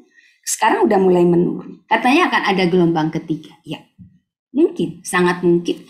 Tapi kemudian, ya gelombang kedua dapat dihadapi dengan prokes yang kuat. Kalau kita misalnya tertib, kalau kita disiplin, itu kita bisa atasi. Itu harapan, cara pandang yang positif. Ya, itu akan mempengaruhi sikap kita terhadap perubahan. Kita akan lebih bisa menghadapi perubahan itu, dan mau tidak mau yang ini yang terakhir, tapi sebenarnya ini yang utama, spiritualitas. Ya, saya tidak katakan misalnya harus karena setiap kita punya keyakinan yang berbeda-beda mungkin ya, tapi buat saya spiritualitas menjadi penting. Ya. Ada yang mengatakan, "Bu, kan Ibu teh ya psikolog gitu ya. Ibu ngomong gitu ya spiritualitas," tapi betul. Pengalaman saya mengatakan spiritualitas itu menjadi hal yang buffer ya. Itu menjadi sangat penting. Kehidupan kita. Ya, kita tidak bisa melepaskan diri dari kehidupan spiritualitas kita. Ya, saya katakan bahwa saya sudah berpraktek cukup lama. Dan buat saya lebih sulit saya menangani individu-individu yang dia tidak punya kehidupan spiritualitas yang cukup.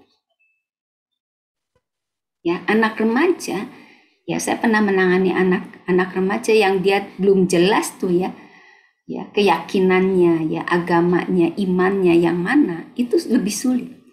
Ya, karena mau tidak mau kita perlu menyadari bahwa kita itu sebagai manusia punya limitasi.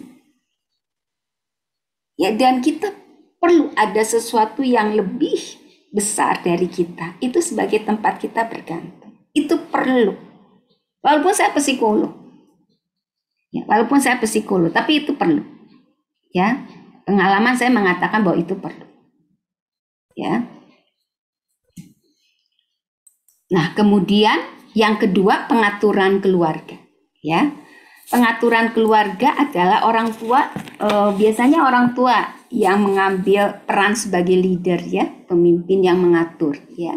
Jadi fleksibilitas dalam menghadapi tantangan, adaptif dalam perubahan. Ya, kalau dulu harus A, B, C, D, sekarang karena berubah tidak memungkinkan A, B tambah D lah gitu ya. Iya, mungkin itu harus terjadi. Itu harus terjadi. Ya, itu harus terjadi. Saya mencontohkan diri saya ya, ya. Ini hanya contoh saja. Ya. Saya kerja ya.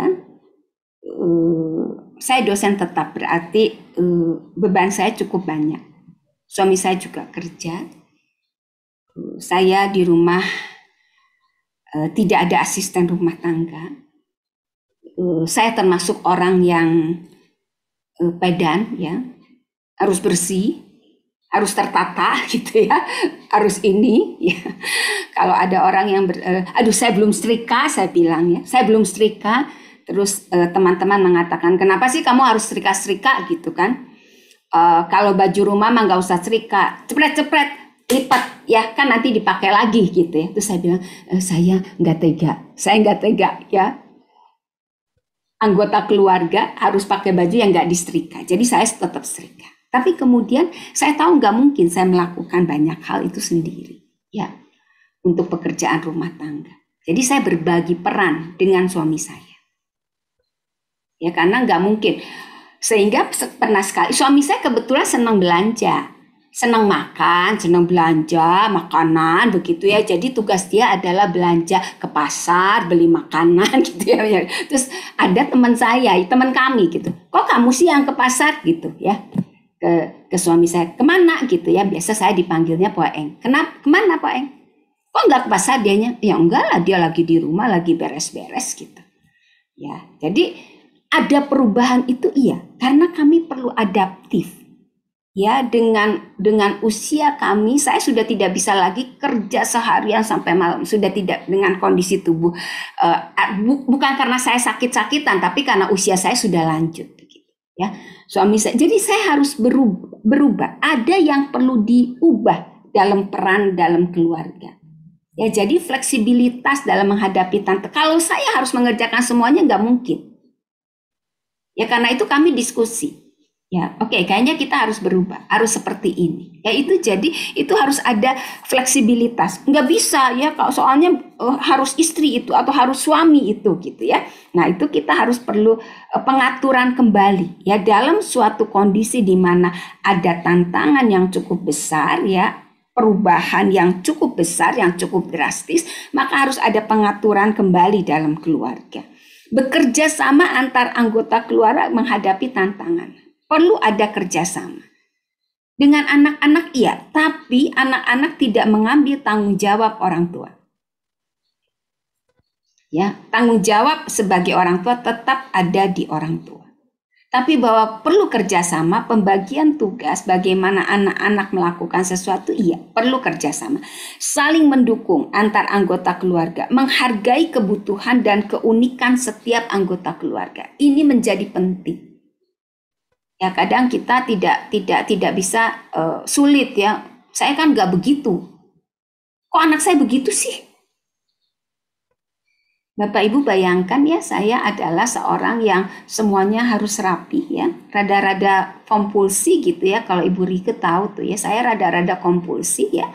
Kemudian anak saya yang besar yang begini, ayo beresin tempat tidur dua-duanya ya. Ayo beresin tempat tidur. Terus dia katakan gini, lah kenapa harus diberesin Mi gitu. Nanti juga malam tidur lagi kan acak-acakan lagi gitu ya. Nah anak-anak saya tipe yang seperti itu. Ya, yang kalau saya taruh baju di tempat itu tuh bisa harus rapi, kalau dia masukin aja. Ya tarik yang mana saja gitu ya. Nah, beda. Tapi apakah saya harus memaksakan? Ya, memaksakan keunikan saya pada anak saya? Enggak juga, karena dia juga punya keunikan. Ya, dia punya hal lain juga, ya, yang unik, yang saya juga berbeda dengan dia. Kemudian berkomitmen untuk bersama-sama mengatasi permasalahan. Ya, tidak semua dibebankan pada salah satu pihak, ya, pada anak-anak, pada orang tua, pada istri, pada suami saja, tapi bersama-sama berkomitmen untuk mengatasi permasalahan, karena bersama-sama itu lebih meringankan daripada sendiri, dan ada support, ya, ada support bila diperlukan. Meminta bantuan pada orang yang tepat dan signifikan untuk bersama-sama mengatasi permasalahan. Boleh nggak? Boleh, Bapak Ibu. Ya, boleh tidak boleh. Salah satu ciri orang yang bisa resilient, ya sekarang itu banyak sekali bicara. Salah satu ciri orang yang resilient adalah orang yang tahu kapan dia harus minta bantuan, dan bantuan itu pada orang yang tepat. Ya, bukan setiap kali minta bantuan, tidak, tapi kalau diperlukan minta bantuan. Is fine, is okay. Ya, manusia itu tidak superwoman atau superman. Walaupun ada juga film ya Superman Return gitu ya.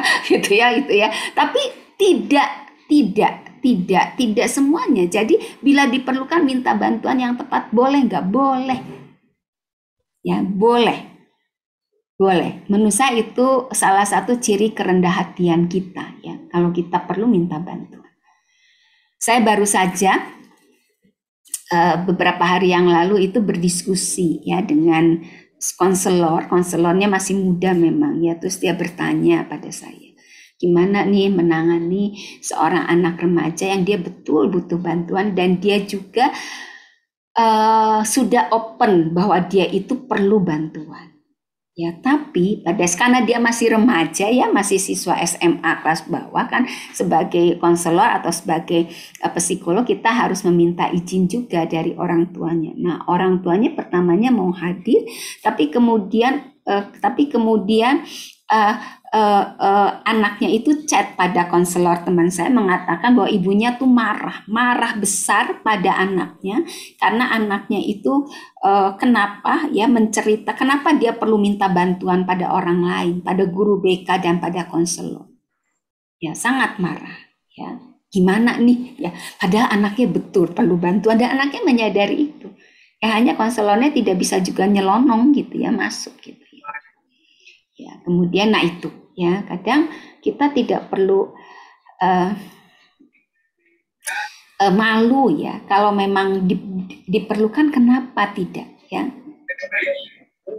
Bapak Ibu, saya psikolog ya, saya psikoterapis.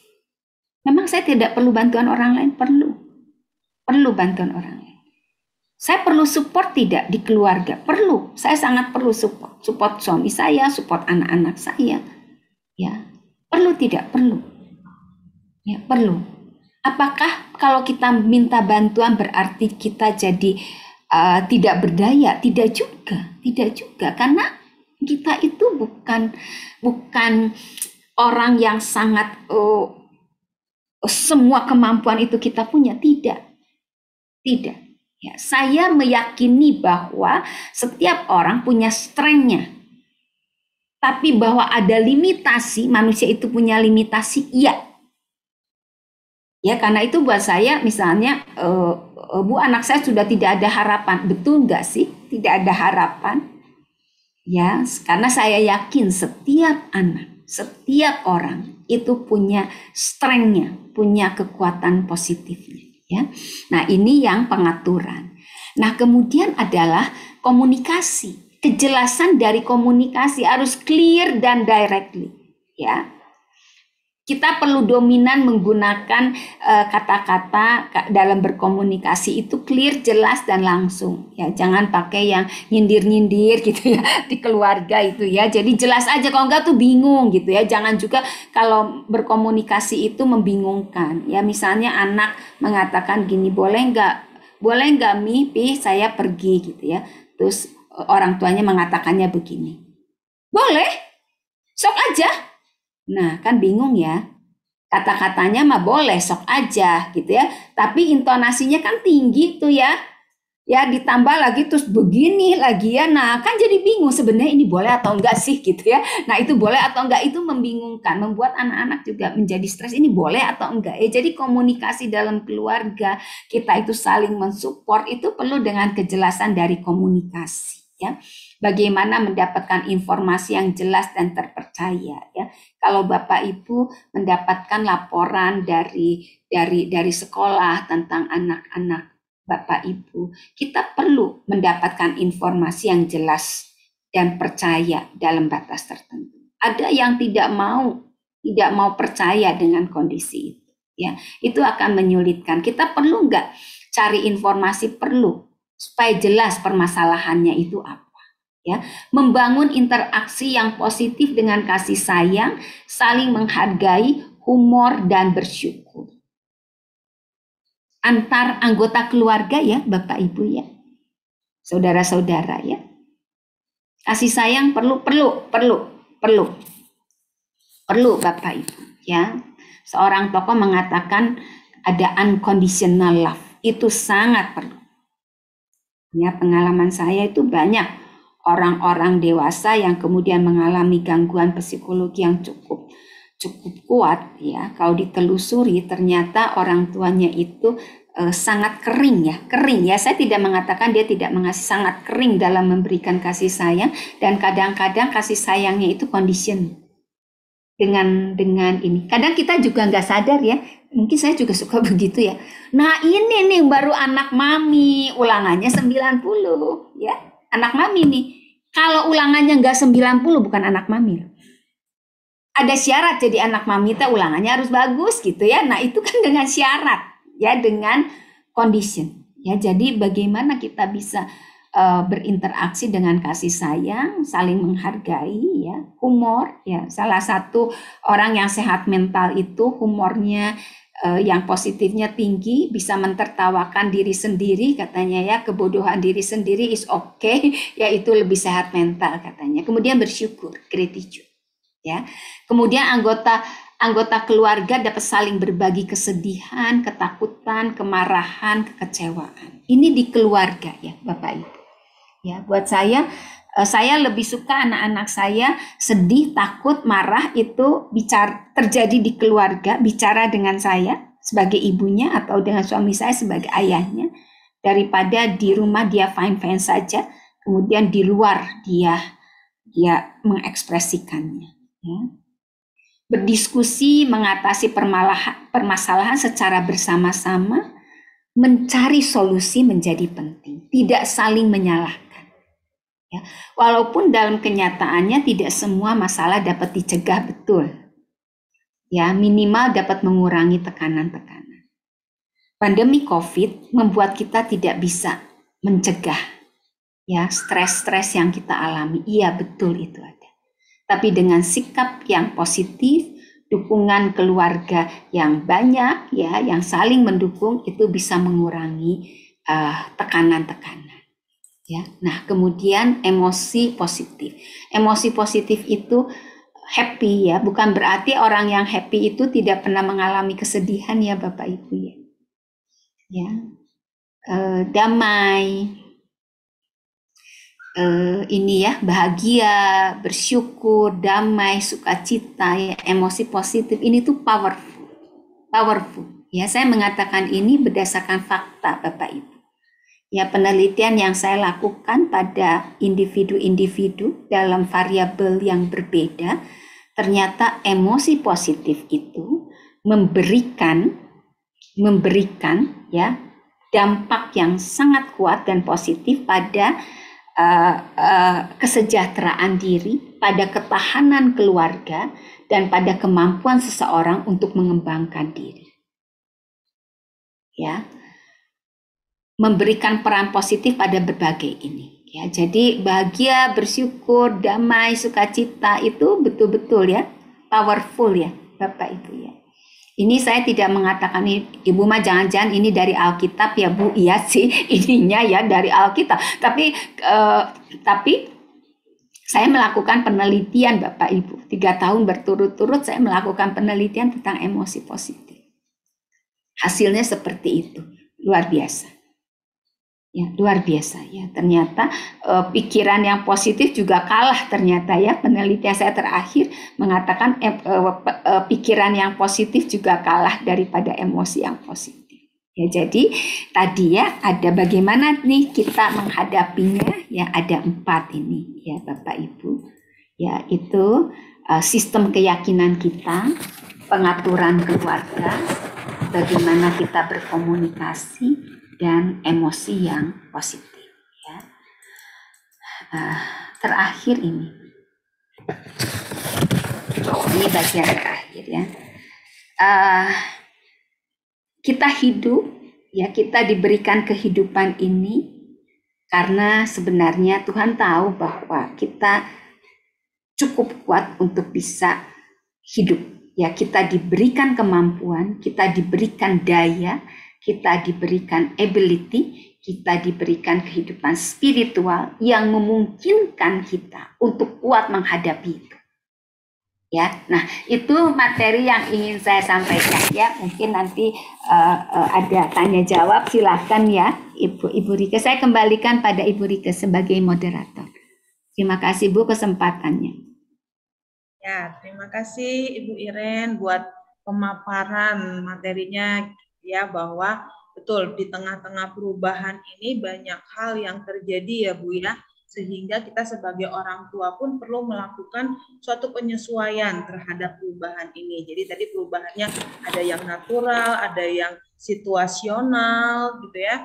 Nah, kita pun juga sebagai orang tua merasakan, apalagi kalau situasional itu drastis sekali perubahan yang terjadi, khususnya ketika sekarang kita ada di masa pandemi seperti ini. Nah, sehingga ketika kita anak kita perlu menyesuaikan diri dengan situasi yang ada, kita pun juga perlu menyesuaikan diri dengan situasi yang ada. Kurang lebih itu tadi yang disampaikan, yang dipaparkan oleh Ibu Iren.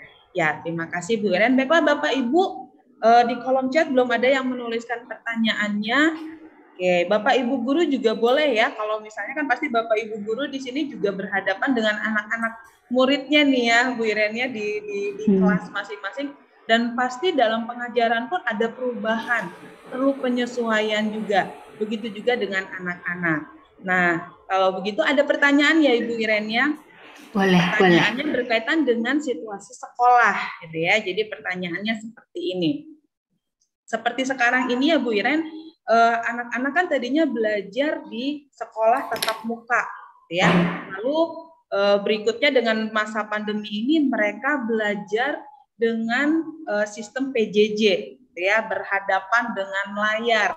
Oke, beberapa minggu ini kita bersama-sama di SMPK 5 juga sudah mulai hybrid learning, ya. Kalau di Jakarta tuh kita sebutnya PTMT, pertemuan tatap muka terbatas. Ya, itu juga kita sudah mulai, dan makin lama makin ke sini anak-anak yang hadir di sekolah jumlahnya cukup bertambah gitu, Bu. Nah, ada pertanyaan bagaimana ya Bu ya cara melatih anak-anak agar fokus dan konsentrasi saat pembelajaran gitu ya. Mengingat cara belajar siswa lebih banyak berada di depan layar laptop, PC atau handphonenya. Karena kita nih yang mengajar dan juga anak yang menerima pembelajaran itu kan pasti sangat terbatas sekali. Dan anak ketika ada di depan layar, distract-nya juga banyak pastinya. Bukan hanya distract dengan layar, tapi distract dengan sekelilingnya gitu ya, situasi rumah. Pasti berbeda-beda situasi di dalam rumahnya seperti apa. Nah, pertanyaannya bagaimana cara melatih anak agar fokus dan konsentrasi, Bu Iren, walaupun anak itu belajar di depan layar? Ya, betul ya. Jangankan anak-anak, saya yang ngajar aja terdistraksi. Ya, nanti di situ ada yang lewat, ya HP tiba-tiba berdring gitu ya. Itu juga terdistraksi. Dan juga lebih lelah sebenarnya belajar di depan layar. Entah ya, tapi kalau buat saya itu lebih lelah. Jadi memang perlu ada pengaturan itu juga sebenarnya. Ya, sebenarnya pertama perlu ada pengaturan itu juga. Ya, jadi misalnya berapa jam istirahat kemudian buka lagi gitu ya. Itu perlu ada karena betul lelah ya. Karena itu kan harus konsentrasi menatap itu ya. Kalau udah tatap muka kan dia tidak hanya berpusat pada ini kan dia bisa lihat gitu ya. Ada ya, jadi lantang pandangnya kan lebih lebar. Tapi kalau di lewat Zoom gitu ya, itu tuh hanya seperti itu gitu ya, dan itu memang melelahkan. Karena itu menurut saya pertama kita perlu juga dari pihak sekolah ya, kalau saya karena berhadapan dengan mahasiswa ya gitu ya, mereka dianggapnya lebih bisa, tapi kalau dengan anak-anak kan pasti perlu ya. Jadi pengaturan waktu itu menurut saya perlu ya, berapa lama dan sebagainya gitu ya. Kemudian ada distraksi iya ya, jadi memang ini perlu juga ya. Misalnya pada saat dia mau belajar itu tempatnya gitu ya, di rumah ya misalnya tempatnya juga perlu dia cukup nyaman gitu ya, cukup nyaman dalam arti jangan juga terlalu banyak di situ ada komputer lain, HP-nya dia kalau pakai laptop ada HP gitu ya kan, dia bisa main ya gitu ya. Kemudian misalnya banyak buku-buku ceritanya di situ, komiknya ya yang dia bisa ambil kan, dia bisa baca aja begitu ya mukanya. Jadi memang pertama pengaturan menurut saya, kedua adalah secara fisik juga itu perlu diatur tempatnya ya. Nah kemudian orang tua tidak perlu mendampingi terus ya, duduk di pinggirnya juga. Ya, saya juga paham gitu ya. Nah, tapi bahwa orang tua perlu memberikan kepercayaan semuanya. Ini nak nggak boleh ya, ini tidak ada, nggak boleh. Ininya kamu hanya ada ini kertas. Maksudnya seperti apa? Menurut saya ada. Itu pengaturan juga, pengaturan dari orang tua. Ya, selain waktu untuk Zoom-nya itu menurut saya perlu. Karena ada yang, iya Bu dari pagi ya Bu sampai sore gitu di depan laptop terus ya, pasti kesel lah dianya. Betul, kesel. Terus dia, jadi kamu apain? Ya udah, off aja, bilang aja di chat, maaf ya wifi-nya ini ya nanti kelempar-lempar ya. Terus dia punya device satu lagi, dia main. Kenapa kamu melakukan itu? Ya Abi capek Bu, bayangin seharian begitu, kesel di depan itu ya. Jadi maksudnya pengaturan itu perlu dari sekolah. Kalau di rumah pengaturan itu di ruangannya itu perlu. Ya itu fisiknya, kemudian si individunya juga perlu. Ya berapa lama dia di depan, kemudian misalnya dia perlu minum, dia perlu itu, orang tuanya bagaimana support dia. Ya menurut saya itu Ibu Rika. Ya jadi iya ya, mau tidak mau ada pengaruh itu iya, tapi kita akan kurangi jadi kita akan kurangi itu ya supaya distraksinya jadi seminimal mungkin. Ya kita nggak bisa juga 100% clean ya, nggak juga sih, sulit. Artinya perlu sama-sama ada pengaturan ya Bu ya, dari orang tua di rumah, dari anak-anak juga dari sekolah gitu. Dan mungkin anak-anak pun ketika misalnya memang sudah diadakan satu pengaturan itu, mereka pun melakukannya sesuai dengan aturan yang ada gitu ya. Betul. Jadi kalau memang itu adalah PJJ dan mereka harus ada di dalam kelas, ya mereka lakukan itu gitu kan ya, tanpa membuka yang lain atau tanpa melihat yang lain, dan fokusnya, atensinya teralihkan gitu ya. Nah, ketika memang waktunya di dalam PJJ itu adalah istirahat, mereka gunakan waktu istirahat betul baiknya, gitu ya. Bukan misalnya dengan lakukan hal lain lagi yang bahkan melelahkan mereka juga, gitu. Sehingga ketika ada jam-jam di istirahat di jam PJJ ini, mereka tetap lakukan yang seharusnya, gitu. Dan ketika selesai PJJ pun di rumah ada peran juga bahwa apa yang harus dilakukan nih setelah PJJ, sehingga ya daya tahan tubuhnya, kelelahannya itu tetap bisa kita sama-sama atasi di rumah gitu ya Bu ya. Betul, Jadi betul. memang pengaturan waktu itu perlu. Pengaturan waktu, betul. Pengaturan waktu, dan jangan lupa juga kasih reinforcement kalau dia berhasil. Orang tua juga misalnya dia berhasil, bagus nih, dia sejam setengah ini dia bisa duduk tanpa buka ya. Orang tua bisa memberikan reinforcement. Oke, bagus nak kamu. Guru-guru juga bisa ya menurut saya ya. Ya, itu dampaknya luar biasa Bu. Ya, kalau saya misalnya kalau saya dalam kuliah untuk mahasiswa ya juga saya kata terima kasih ya kalian sudah sudah memperhatikan dengan baik dan sebagainya. Betul ya, saya berterima kasih dengan tulus. Biasanya mereka juga oke ya. Jadi mereka juga lebih perhatian. Jadi maksud saya jangan lupa juga ya, kalau baik orang tua maupun guru-guru ternyata kalau anaknya sudah bisa melakukan itu dengan baik, pengaturan itu kita katakan good nak gitu ya. Kamu ternyata bisa tuh lakukan itu ya tanpa kita tahu misalnya guru-guru ya. Ya, itu menjadi penting. Betul Bu. Ya. Terima kasih Bu. Ya, selanjutnya ada yang DM saya nih Bu untuk pertanyaannya. Pertanyaannya seperti ini, orang tua SD. Ya.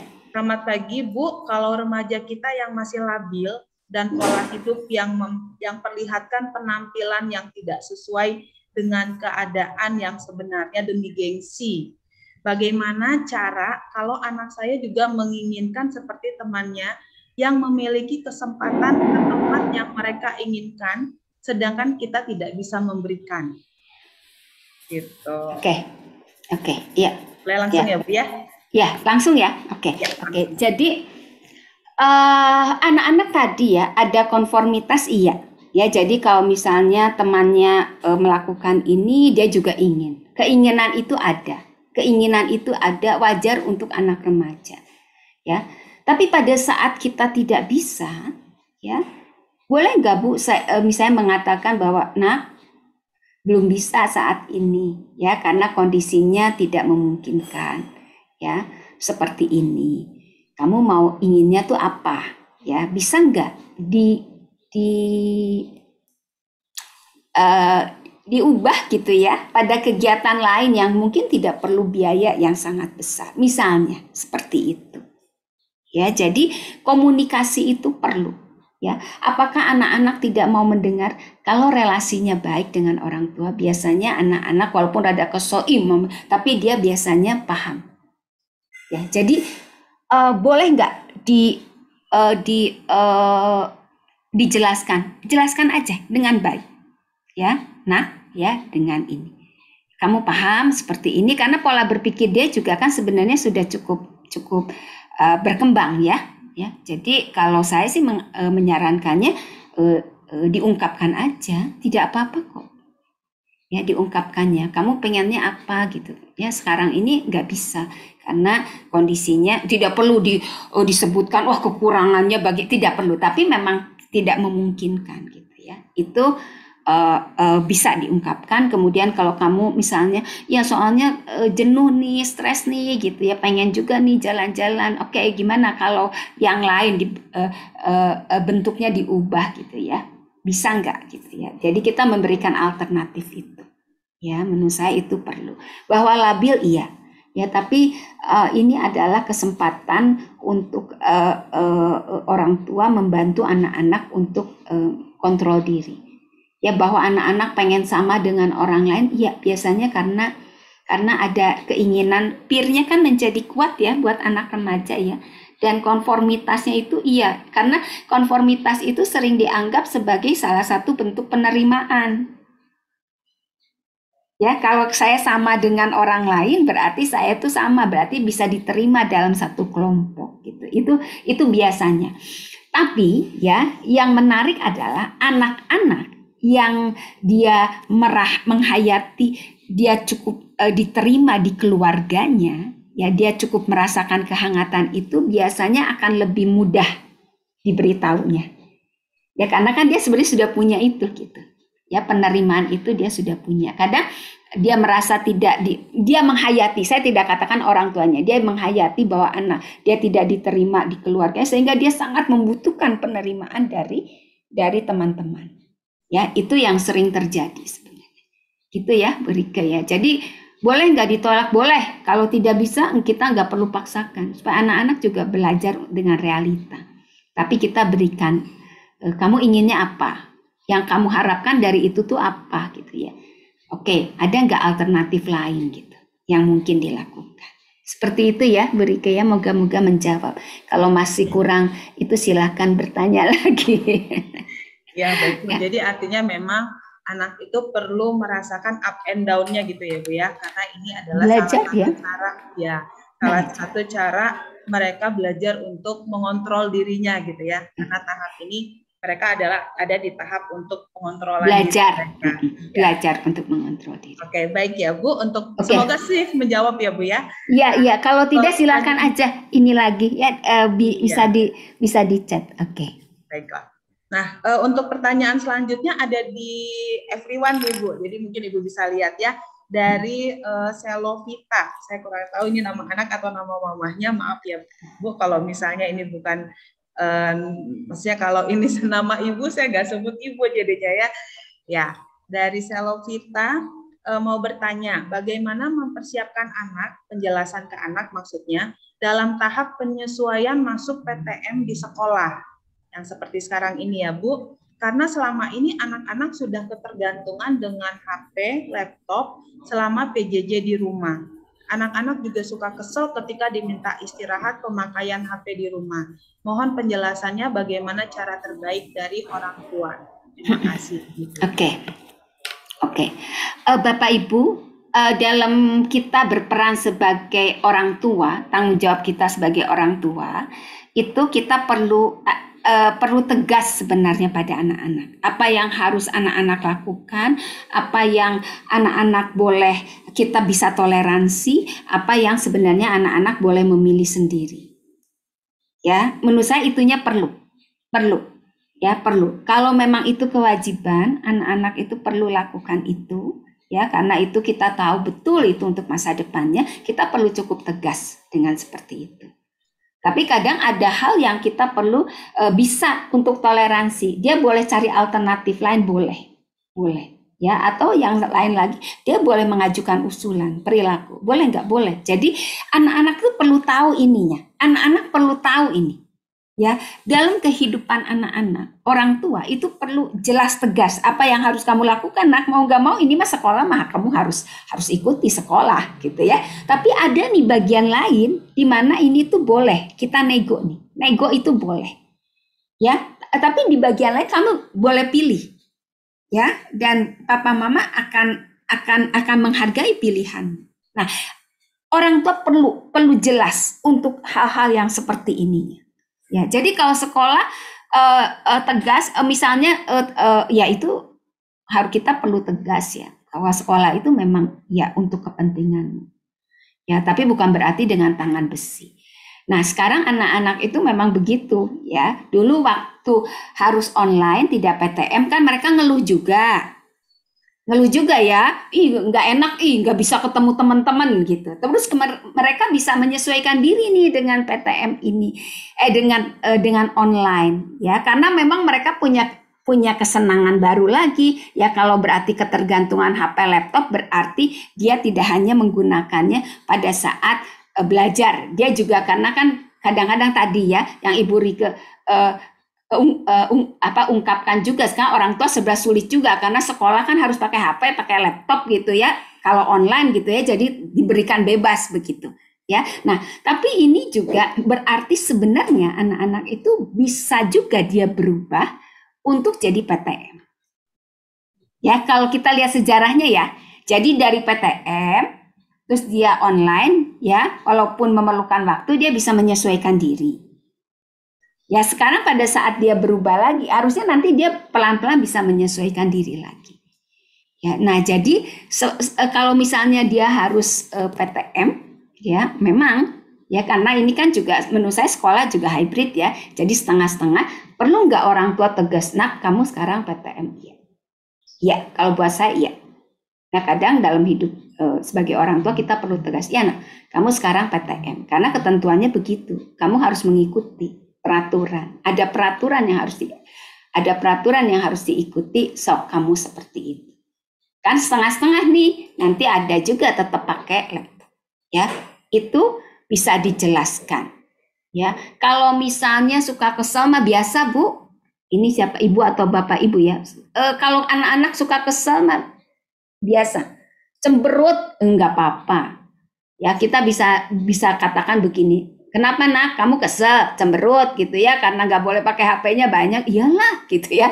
Kan ada aturan yang harus dipatuhi ya. Dan memang kamu harus istirahat. Gitu ya. Nah, kalau kita berkomunikasi mengatakannya seperti itu, mungkin anak-anak pertama cemberut itu, tapi biarkan saja. Mereka suruh mengolah kembali, ya. Ya, kita tidak perlu marah-marah. Ya, tapi kita tegas, iya. Ya, tegas ya. Ya, jadi dalam hidup ini tuh ada begitu, Bu. Sama semua orang. Ada hal yang harus kita lakukan karena itu kewajiban kita. Ada hal yang kita bisa negosiasikan. Ada hal yang kita bisa pilih, ya. Pilihannya itu kemungkinannya lebih besar, ya. Jadi kita jelaskan bahwa hidup manusia itu ada begitu, ya. Tapi kalau ini, nah kamu PTM ya, iyalah harus PTM lah. Susah ini ya, sok apa yang harus bantu kamu, susah bangun paginya ya udah, tapi berarti ibu bapak juga harus ada lagi upaya yang dilakukan ya. Kalau dulu mah ya lebih tenang gitu, sekarang apalagi kalau di Jakarta ya, di Bandung aja juga seperti itu gitu. Jadi seperti itu, Bu. Ya, jadi kita tegas menjelaskan apa yang perlu dia lakukan, harus dia lakukan, apa yang kalau ini boleh negosiasi, nah. Jadi anak-anak tuh ngerti gitu. Oh, dalam hidup itu ada yang harus, mau nggak mau. Aduh capek, tapi dia kita gini, Bu. Kalau misalnya, aduh capek, kesel, tapi dia bangun ya, Bu. Nggak apa-apa tuh, Bu. Dia cuma ngomel doang, tapi bangun tidur gitu ya, bangun, nggak apa-apa. Ya dia lakukan. Oke, nah kamu harus bangun, harus ini kan. Ya, kita kata-katanya begitu. Ya, kadang suka kesel juga ya, Bu. Iya sih. Ya, jadi orang tua, tapi itu ya kita perlu sabar, kita perlu betul kita perlu sabar, perlu lebih menerima anak-anak kita yang mereka berbeda, kadang ada bandelnya, kadang ada seperti itu, tapi mereka adalah anak-anak kita. Gitu ya, Bu, mudah-mudahan terjawab ya, Bu. Jadi kalau pakai, nggak apa-apa, Bu, justru ini jadinya kesempatan untuk dia tidak tergantung pada HP dan laptop gitu ya. Kan kita gitu ya, saya selalu, oh berarti dia itu, ini kesempatan nih. Ya. Boleh nggak, Bu, tegas? Boleh. Ya, boleh, karena saya pernah contoh ya, saya ada seorang ibu yang mengatakan begini, saya akan selalu, kalau anak-anak itu masih bisa sekolah, saya akan antar dia, kecuali kalau dia betul nggak sekolah. Ya, saya akan antar walaupun hujan, walaupun pagi-pagi saya harus bangun subuh, bereskan semua, saya akan antar semua kegiatan saya lakukan karena jauh gitu ya, itu dia di Jakarta. Tapi apa yang dia dapat sekarang, ya anak-anaknya disiplin ya, dalam bekerja is okay. Ya, dan dia katakan begini anaknya, saya menghargai pengorbanan mama saya gitu ya. Saya menghargai pengorbanan mama saya dan saya sayang banget karena saya tahu dia sangat berkorban untuk saya gitu ya. Bangun pagi, dia katakan kalau mama saya bangun tuh pagi, Bu, subuh jam 2 tuh dia udah bangun, beresin makan bekal buat saya karena jam 5 kami harus sudah pergi. Jam 5 ya, dia di Cibubur, saya lupa ya, itu dia dia dulu tinggalnya di Cibubur, Jakarta, itu sekolahnya cukup jauh ya, dijemput ya, karena tidak ada supir. Tapi apa yang dilakukan ibunya ya, itu berdampak. Sekarang mereka sudah lulus dan sudah bekerja, is okay ya, seperti itu ya, mungkin ya. Jadi memang tegas itu perlu ya, Bu ya. Perlu. Tegas itu perlu gitu ya. Memang sesuai dengan tempatnya karena anak itu investasi kita sebenarnya ya ke depan ya. Bagaimana mereka bersikap di depan itu adalah hasil dari bagaimana pola yang kita bangun dengan anak kita di masa sekarang gitu ya Bu ya. Okay. Tadi juga ada ya, ada tuh. Kadang pas orang tuh udah tidur, iya Bu, ngumpet main HP di bawah, iya Bu, memang begitu Bu.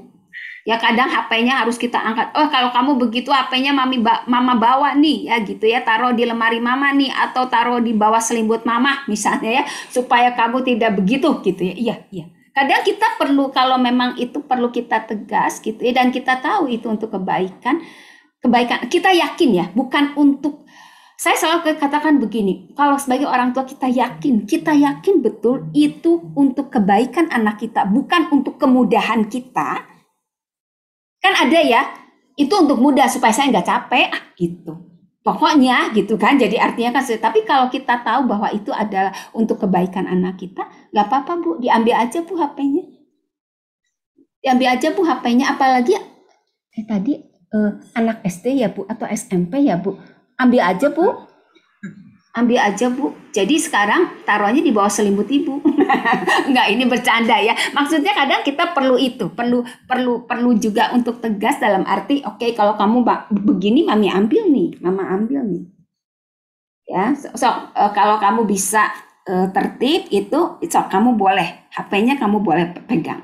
Tapi kalau kamu ternyata nggak bisa, mama ambil nih, mama simpen dulu, gitu ya, mama simpen dulu malam supaya kamu bisa tidur dengan nyenyak, gitu ya, oke, baik. ya boleh Bu, disita kalau memang itu ternyata membuat anaknya malah jadi tidur tidak baik ya, kemudian juga bermasalah, nggak apa-apa Bu, boleh. Ya, baik. Terima kasih Bu Iren. Satu pertanyaan lagi ya Bu ya. Iya. Sebelum nanti kita ke closing statement. Nah, ini DM ke saya. DM ke saya dari orang tua SMP kelas 7. Yang ditanyakan adalah, selamat pagi Ibu Iren, untuk kondisi perubahan saat ini, bagaimana mengatasi gap yang terjadi? Di mana saat ini kami sebagai orang tua harus mengikuti zaman dengan dipaksa harus mengerti laptop atau sistem dan lain-lain. Anak cepat beradaptasi untuk hal-hal seperti itu. Namun saya harus berkali-kali diajarkan oleh anak dan belum tentu langsung bisa. Bagaimana mengatasi gap tersebut? Contoh, masuk ke Zoom, pengaturan ganti nama, besarkan suara, dan lain-lain. Anak-anak tidak sabar untuk menghadapi hal tersebut. Mengingat memang saya yang lambat dalam belajar mengenai hal tersebut. Sudah saya coba tulis langkah-langkahnya, tetapi pada prakteknya tetap ada saja kendala yang tidak bisa. Apa yang harus saya lakukan sebagai orang tua? Karena tidak mungkin terus bertanya pada anak-anak, atau anak sebel mamahnya tanya terus karena tidak ngerti. Terima kasih, itu pertanyaannya. Oke, Ibu itu sama-sama saya Bu. Ya, Ibu siapa nih? Itu tuh sama Bu, sama saya Bu. Anak saya udah males ngajarin saya Bu. Ya karena diajarin nggak bisa-bisa gitu, ditulisin juga nggak bisa-bisa. Jadi lebih baik dia langsung, Mami perlu apa? Ini iya langsung. Tapi kan saya bingung ya, dia cepat begitu ya. Terus saya bingung gitu ya. Nah, jadi betul Bu, kadang kita ada gap itu, kadang kita juga sulit, betul Bu. Ada orang tua lain lebih cepat, iya ada. Ya, tapi ada juga yang lambat, iya Bu. Ada yang nggak bisa-bisa, ada Bu. Jadi nggak apa-apa Bu, Ibu tidak perlu ini nggak tahu ya Ibu atau Bapak, Ibu mungkin ya, karena biasanya Bapak lebih cepat biasanya ya. Misalnya Ibu gitu ya, nggak apa-apa Bu, ada kadang perubahan. Kalau karena saya itu di kampus, malah saya minta bantuannya sama teman-teman saya, teman sejauh yang masih muda. Mereka lebih mau ngajarin saya. Mungkin nggak enak juga ya sama saya udah tua gitu ya, maksudnya sama Ibu Iren ya gitu ya, karena ini tapi betul Bu, apa yang Ibu alami itu bisa saya pahami. Ya, jadi sebenarnya biasanya sih Bu, ini akan lebih mudah kalau kita itu, kalau skill itu mencoba terus sih. Ya, mencoba terus ya. Tapi kalau misalnya sulit, gimana Bu, ya minta tolong sama anak, tapi anaknya jadi sebel. Iya sih Bu, sebel, tapi sebenarnya dia cuma ngomel aja sebelnya Bu, tapi tetap dia mau membantu Bu. Coba dicoba Bu. Dia cuma ngomel, ih sebel si mama teh nggak bisa-bisa aja gitu ya. Itu teh biasa Bu, anak-anaknya suka begitu. Ya kita sebagai orang tua sakit hati enggak ya, tidak perlu juga ya, karena memang kita gaptek, tapi itu bukan ini kok Bu, itu bukan berarti ibu jadi salah, kurang bisa support, enggak kok Bu. Ya memang saya paham ada orang tua yang kemudian sulit, itu iya. Apa yang sudah ibu lakukan, ibu tulis, ibu ini tuh menurut saya itu sudah baik kok. Tetap semangat ya Bu, karena itu memang perlu latihan Bu, perlu dipandu Bu, betul Bu. Jadi kalau salah ya Bu, nanti masuk Zoom, misalnya ada webinar Bu ya, langsung Zoom minta tolong aja Bu, kalau di sekolah sama Ibu Rika sama itu, gimana caranya gitu ya, Bu Rika ditolong ya. Ya nggak apa-apa Bu, nggak apa-apa. Itu mah paham, saya paham ya. Jadi kalau misalnya anaknya kalau misalnya sambil ngomel-ngomel tapi mau nolong ya Bu, nggak apa-apa Bu, minta tolong aja. Gitu ya Bu ya, nggak apa-apa Bu, betul. Karena biasanya anak-anak tuh ngomel-ngomel gitu, sama tuh ngomel-ngomel, si mama nggak bisa begitu, tapi sambil dibikinin gitu.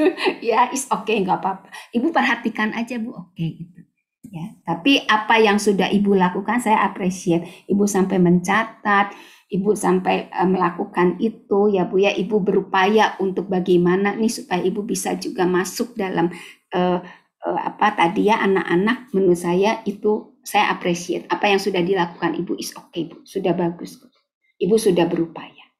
Ya Bu ya, tetap semangat ya Bu. Ya. Iya, terima kasih Bu Iren. Saya jadi teringat ya Bu Iren dan juga Bapak Ibu, kadang ngomel-ngomel itu tanda sayang gitu ya. Jadi kalau ditanya sama anak nih, siapa di rumah yang paling dekat sama kamu? Pasti jawabannya mama. Siapa di rumah yang suka ngomel-ngomel? Pasti jawabannya mama gitu ya. Jadi dia paling dekat sama mamanya, tapi mamanya itu yang ngomel-ngomel gitu ya. Betul. Ngomel-ngomel itu salah satu ajang untuk komunikasi ya Bu Iren ya. Betul. Kita jadi jangan menanggapinya juga serius, wah jadi sakit hati, enggak ini ya. Saya selalu berupaya untuk kita tidak sakit hati pada anak-anak. Ya, untuk itu. Ya, karena itu anak-anak kita. Iya. Dari orang tua langsung ada responnya nih Bu, katanya terima kasih Bu Iren atas penjelasannya gitu. Baiklah, sama-sama. Ya, ini waktunya juga sudah habis ya ternyata, dan walaupun pertanyaannya tidak banyak, tapi rasanya sudah cukup menjelaskan ketika kita memang ada masih pertanyaan-pertanyaan lagi di dalam diri kita. Kurang lebih mungkin seperti itu ya Bapak Ibu. Nah, saya mau mengingatkan untuk tadi Bapak Ibu yang sudah menuliskan pertanyaannya di kolom chat, baik itu everyone, tadi ada Ibu Silovita ya, dan juga yang DM ke saya, boleh informasikan, boleh hubungi saya gitu ya, untuk nanti kami bisa berikan giveaway-nya. Saya sudah tuliskan nomor kontak saya di kolom chat. Bapak Ibu yang tadi sudah memberikan pertanyaannya, silahkan untuk menghubungi saya. Itu dari webinar kita hari ini ya, kita sudah sama-sama mendengarkan penjelasan dari Ibu Iren, dan kita juga telah sama-sama mau bertanya, dan Bu Iren juga mau menjelaskan dan menjawab pertanyaan dari Bapak Ibu semua.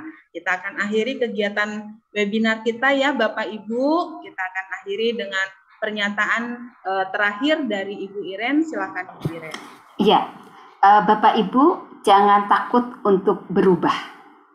Berubah adalah suatu hal yang wajar dan keniscayaan dalam hidup kita. Kita akan naik kelas kalau kita mau menghadapi perubahan itu dengan positif. Jadi selamat ya Bu, selamat Bapak Ibu, selamat bersama-sama dengan anak untuk kita berjalan beriringan untuk berubah, menghadapi perubahan. Seperti itu Bu Rika. Terima kasih. Ibu Iren. Terima kasih juga untuk semuanya. Kita tepuk tangan bersama-sama ya. Bu Iren. Boleh dari icon atau boleh langsung di layar Bapak Ibu. Kita apresiasi sekali dan sangat berterima kasih sekali atas apa yang sudah disampaikan oleh Ibu Iren. Demikian webinar kita hari ini, Bapak Ibu semua. Saya kembalikan lagi kepada MC kita, Pak Edi dan juga Miss Jessica. Silakan Pak Edi dan Miss Jessica.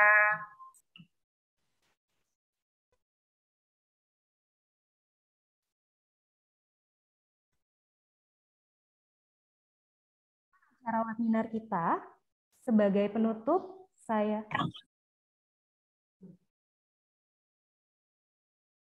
demikian acara webinar kita.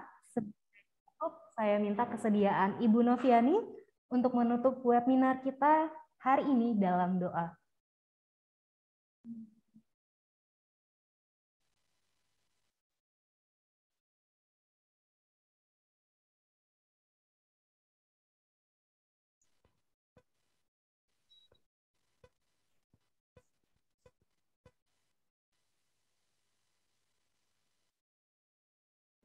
Maaf, Miss Novi masih di mute.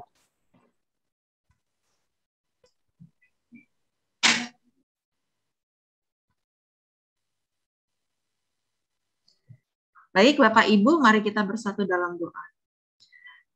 Terima kasih Tuhan Yesus untuk waktu yang sudah kami nikmati bersama-sama di ruang virtual ini untuk sama-sama belajar dan diajar.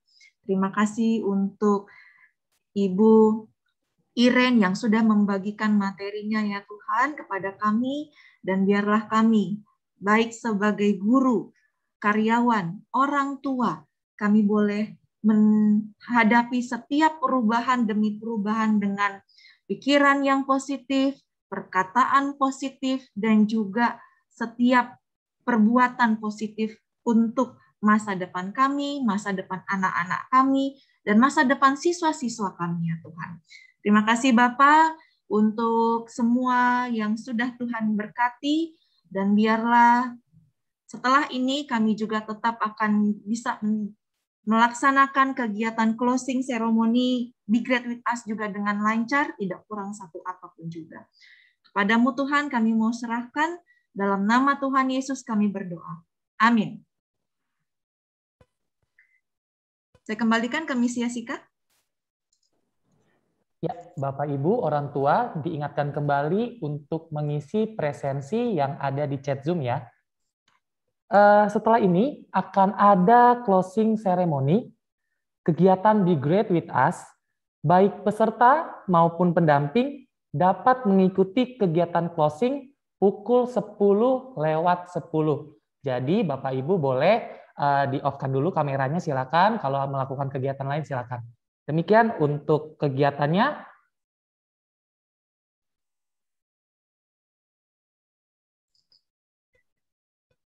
Terima kasih Ibu Iren.